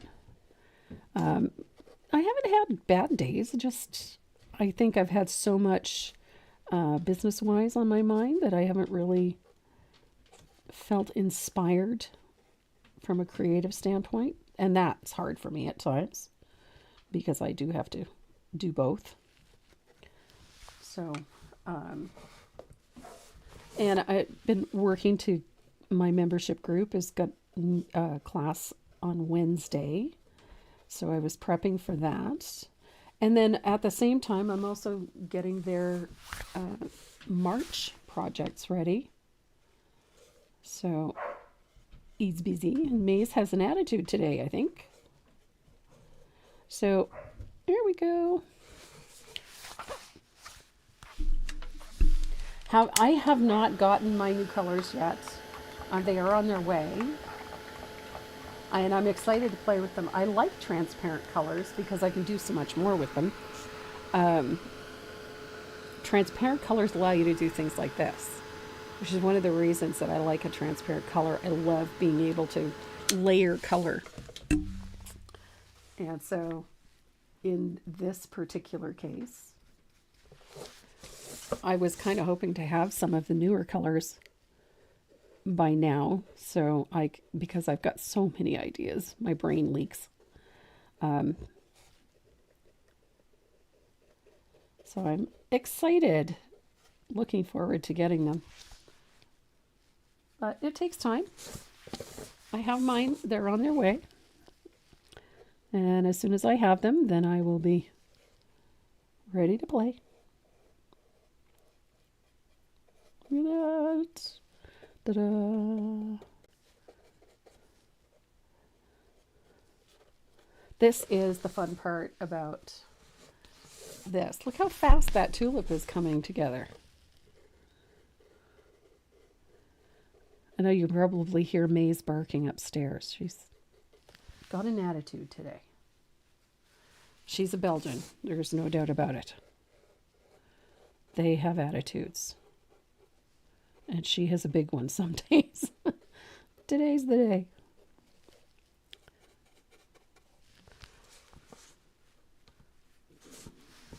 So just so fun. I'm going to, I didn't put enough polka dots on this one. I'm going to have to do that here in a second. Put some polka dots on my tulip. I love this color. That strawberry over top of the white is so pretty. And I love that layers and layers and layers of color. Look at that. Fun. It's fun, fun, fun. So I'm going to grab my stencil. And I'm going to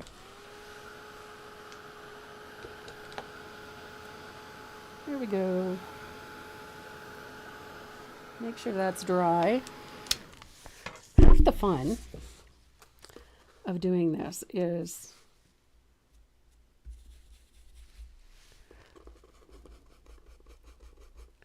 the fact that I can do whatever I want. Look at that.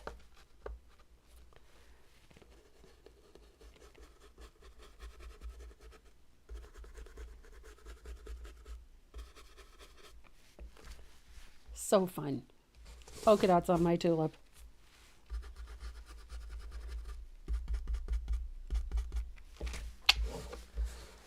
Polka dots. So I'm going to grab my rigger again. We're going to paint in all those little flip overs.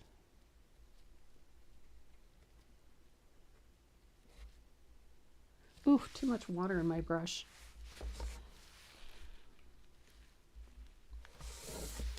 Too much water.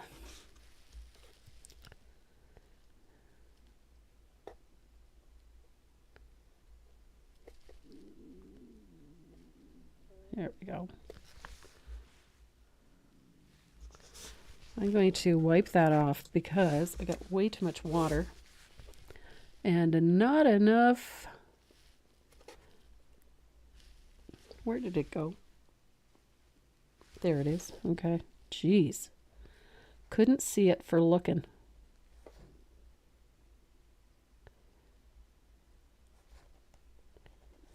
There we go.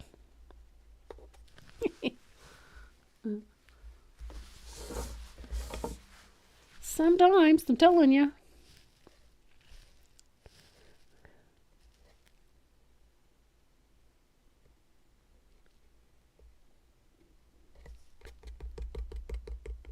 There we go. Alrighty. Look how fun that is. So I'm going to dry that real quick.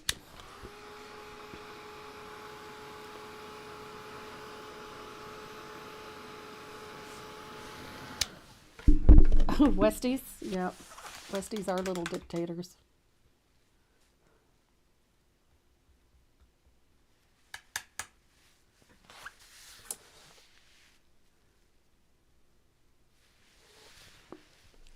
And then I'm going to actually put a couple little stamens in this one too, because I can. It's my party. And I can do whatever I like.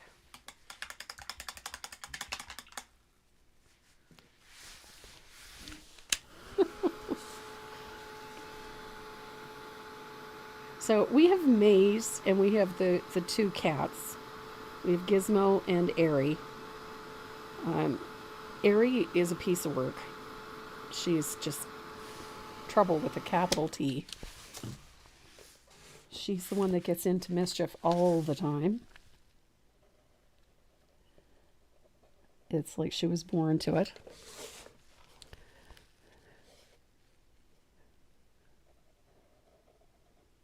Gizmo, I like to refer to as Mr. Mellow. And then there's Miss Melodrama. Yes, Maze is always feisty, I'm afraid. So I'm going to do the same thing that I did to the other tulip. We're going to use that gel pen to add some details. And I do like my squiggly lines. Lots and lots of squiggly lines.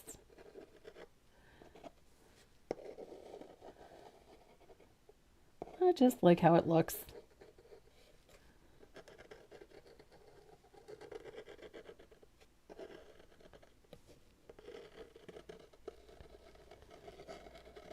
The fun part of this is that nothing is cut in stone. There's no rules. They don't have to look perfect. I just find things when they're imperfect, especially when you wing it with some things, I just think they end up looking more interesting. There we go. And you can have so much more fun with it when you can just relax and enjoy the process instead of worrying about all of the rules. So I'm going to rinse. We're going to do those leaves.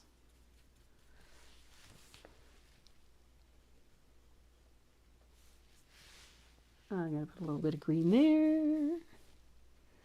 And we're going to do a little bit of green in here. I'm using that black green.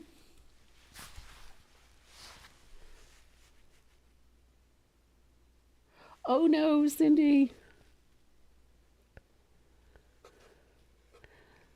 If you're watching on Facebook, Cindy, I don't think it's you. I think it's just Facebook. We've had a few issues with it this past week. I had started a live with my group the other day, and I started it twice, and then it finally just wouldn't let me do anything. So I've got a little float of that black green to shade in and under some of those flip overs. So I'm going to dry this. And then we're going to shade the center vein on these leaves.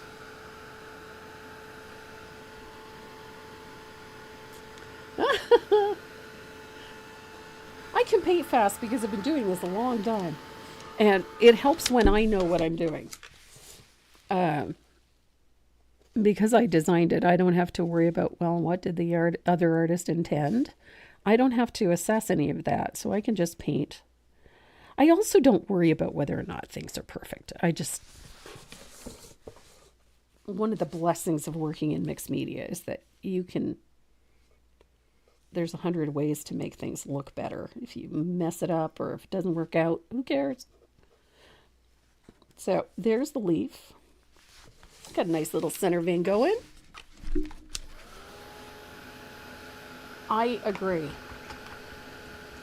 Life is so much more interesting when people are just by themselves. Hey, Betty.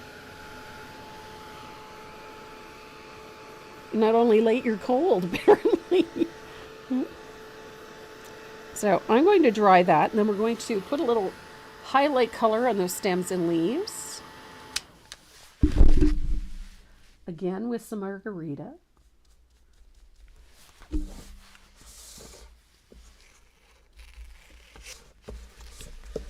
I love margarita. I just think this color is just lively.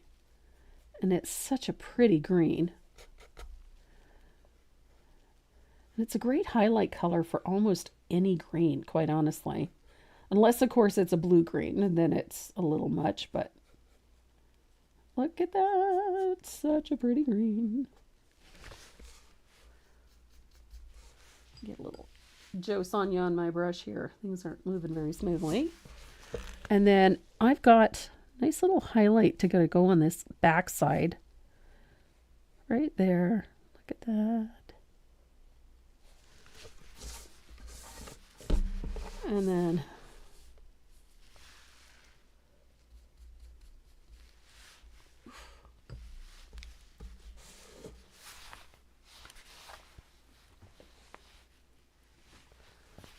there's Norma, there's a great recipe. Any one of the scone recipes on there are excellent. I have another one that calls for eggs that is delicious. A little more cakey, best for if you want them to keep for a longer period of time. And if you weren't going to be serving a lot of people, they're excellent. Okay, I kind of messed that up, but that's okay. Little highlight there, little there. I'm going to come back in because I got the whole leaf covered here. I'm going to come back in with a little bit of black green and clean up that center vein. I kind of overworked it a little bit. And I want it a little more solid. So I'm going to come back in with a little bit of black green. There we go. Just kind of got away from me a little bit.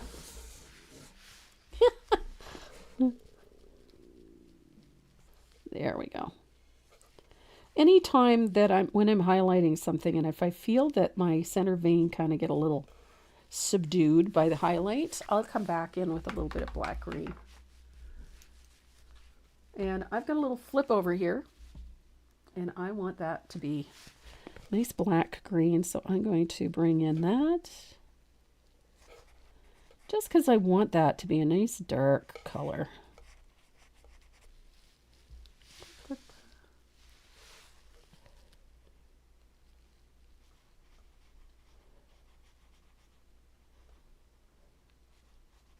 Here we go.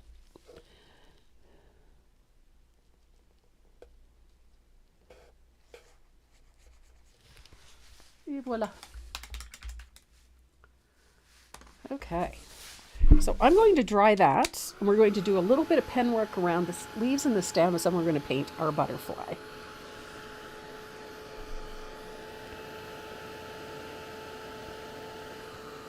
There we go. So I've got my gel pen. I do like my gel pen. And I treat all of the elements of this the same. So nice squiggly line. I call it a scribbly line or a squiggly outline. It can go back and forth. It does not have to be straight, doesn't have to be perfect. If you want to do stitch marks instead, go ahead and do stitch marks. However you want to do it, that is entirely up to you. I like the squiggly thing or scribbly thing, but that's a me. If you want things a little heavier, go ahead. Use one of your markers, a Sharpie. You can use a paint pen.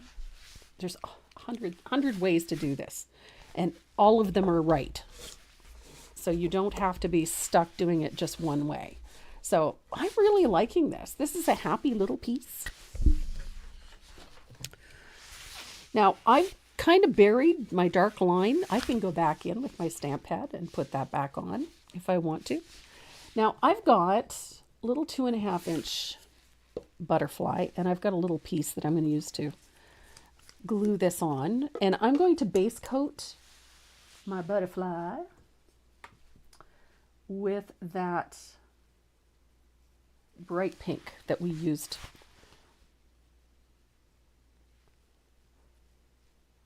This is that carousel pink. Any bright pink will do. It doesn't have to be carousel. It can be any pink. So I'm just going to base coat that with bright pink. Such a hot color. So there's our bright pink. And I'm going to dry that real quick. Such fun.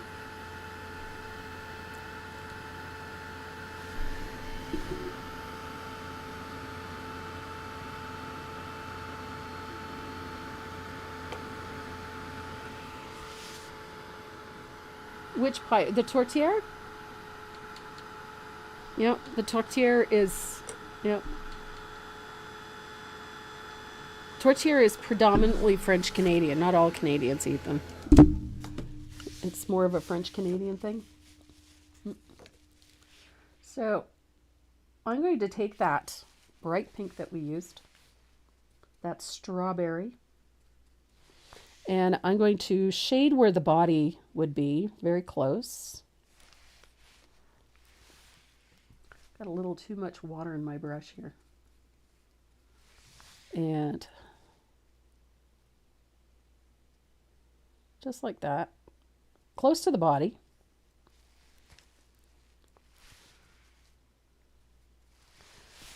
and dry it real quick.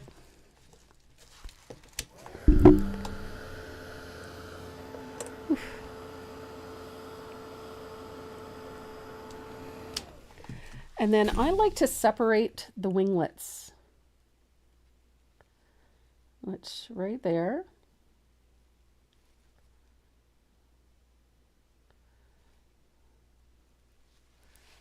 So now we've got, kind of makes it look like a bow. I think everybody is happy to see spring colors. Yes, absolutely. And every part of the province, the French throughout the province, all have their own variation on it. My husband is from the northern part of New Brunswick, and they have the Bréant version, which is a spiced pie, so it uses cinnamon and clove.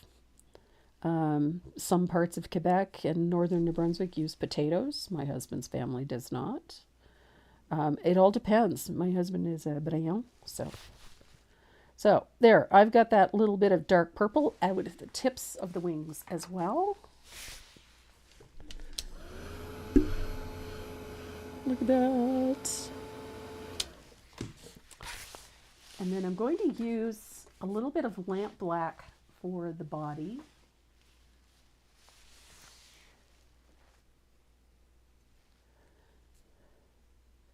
What I love about doing this is you could do this on anything.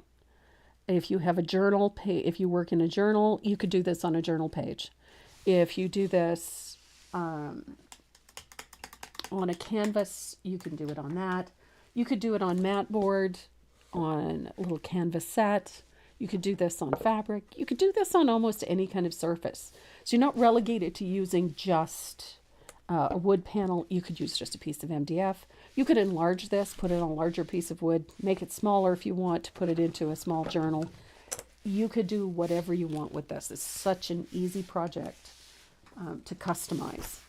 So I've got, again, with the polka dot stencil, I'm going to put it onto my butterfly.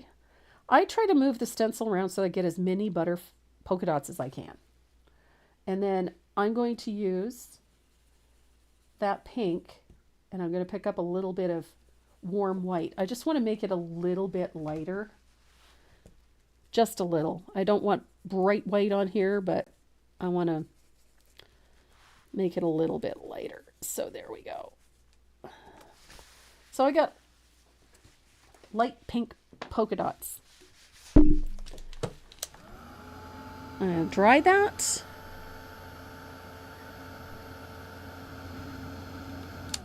And then I'm pretty sure Renee's going to be down here momentarily to set up the wheel. I'm going to put squiggly lines all the way around my winglets. I think mine is almost dead. There we go. I kind of like this double layer, so I go all the way around and then I go all the way around again so that the two lines overlap slightly. I like that squiggly, imperfect line.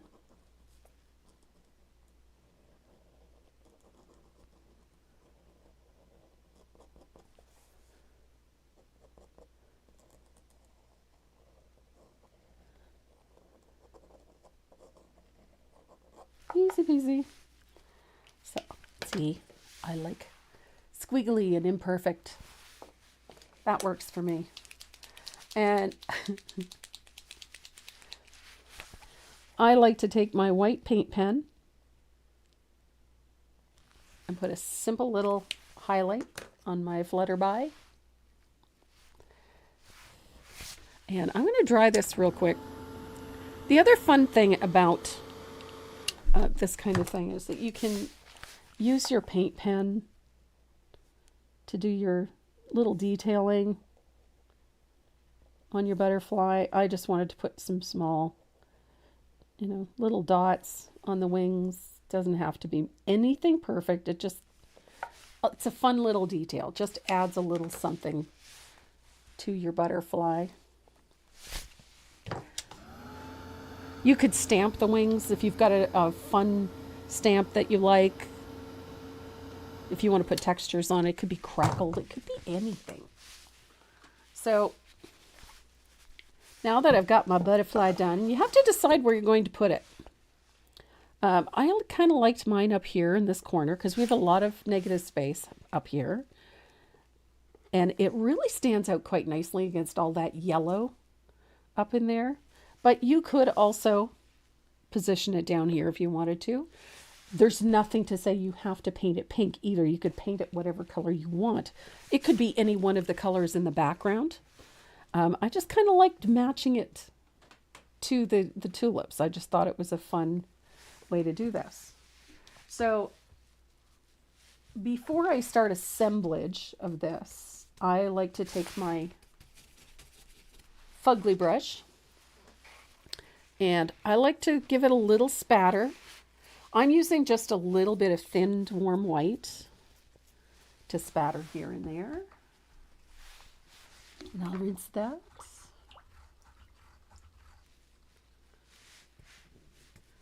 And then I take a little bit of asphaltum. Now, how much spatter you do is entirely up to you. I use asphaltum, but if you prefer to use lamp black, you can do that. You can do whatever your little heart desires, however your heart desires. You are not obligated to do it the way I do it. So I'm going to give that a second to dry.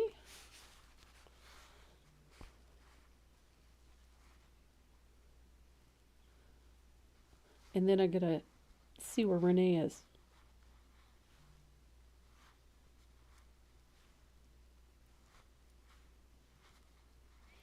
And he can come set us up.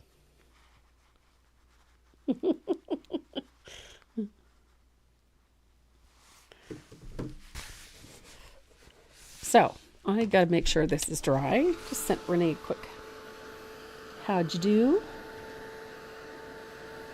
There we go. Make sure my butterfly is dry.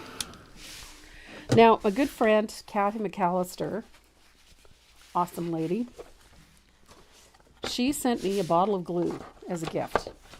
And I was excited. I get excited about simple things like that. So I'm going to put a little dab of this glue on the back of my piece, and I'm going to glue the little wood piece to the back of the butterfly. And the glue, let me tell you about this glue because this stuff is awesome. This is Art Glitter Designer Dries Clear Adhesive. This is an awesome glue. They're chanting your name. Renee, Renee, Renee. Where? Right there, Patrick. Shout out, Renee, Renee, Renee. What did I do? I don't know. I told them they were waiting for you to come downstairs. So, you just give that a minute to set because this stuff sets up really quick. And I put a small dollop on there. And my friend Patrick sent me a nifty thing to store my bottle so it's point down all the time. And then you can decide where you want to put your butterfly. If you want to have it closer and overlapping your flowers or up here towards the center of the corner. Just position it however you like.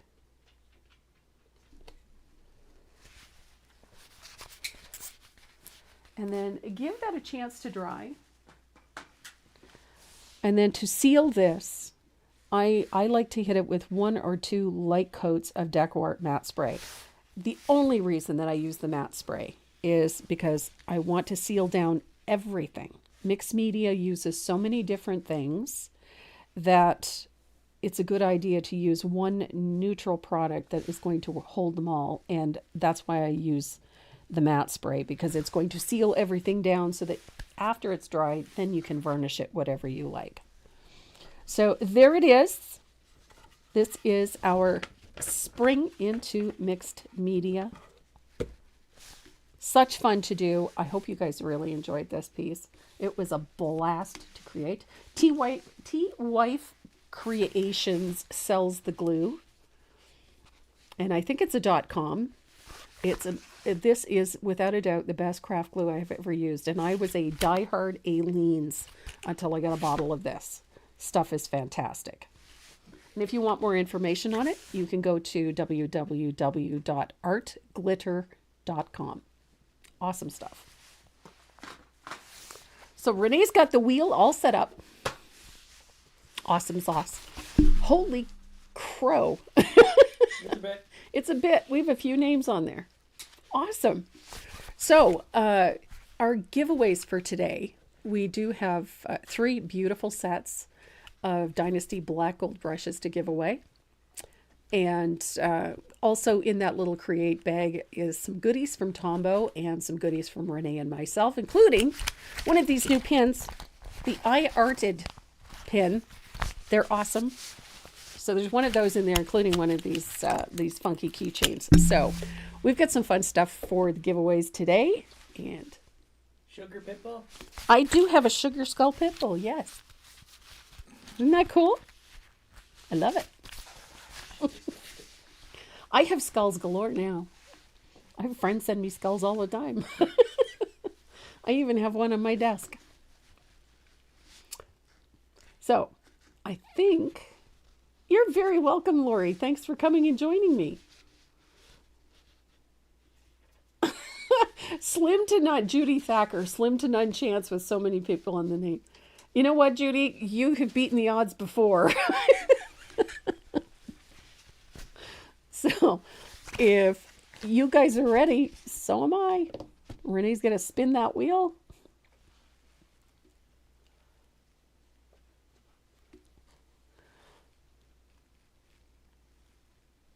Wouldn't it be funny if it was Judy Thacker?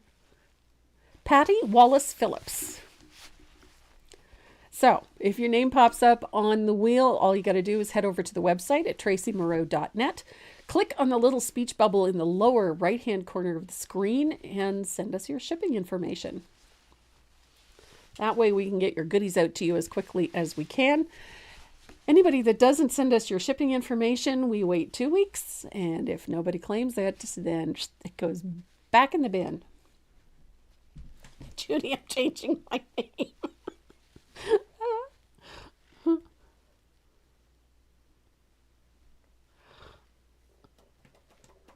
A skull full of hot sauce. That would be interesting. Patrick Punifus. Patrick, I've got a goodie box going out to you. So I'll throw it in. I have something for Eddie, too.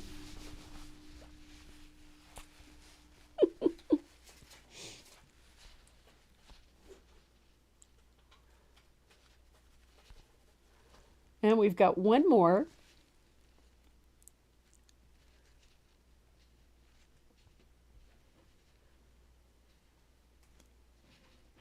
Would be funny if it was Judy Thacker. It would be hilarious if it was Judy Thacker.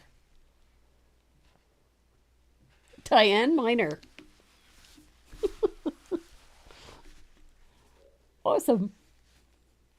Well, thanks everybody for joining me today. I'm so glad that you come and spend a little bit of time with me. I love sharing everything I know about paint, such as it is. So thank you. And I do enjoy seeing all of your names and if not your faces. So thanks again. Everybody have a great weekend. Mwah. We love you. Stay safe. Yeah. You are slow on the uptake today. Yeah. Pet your dog. Pet your dog.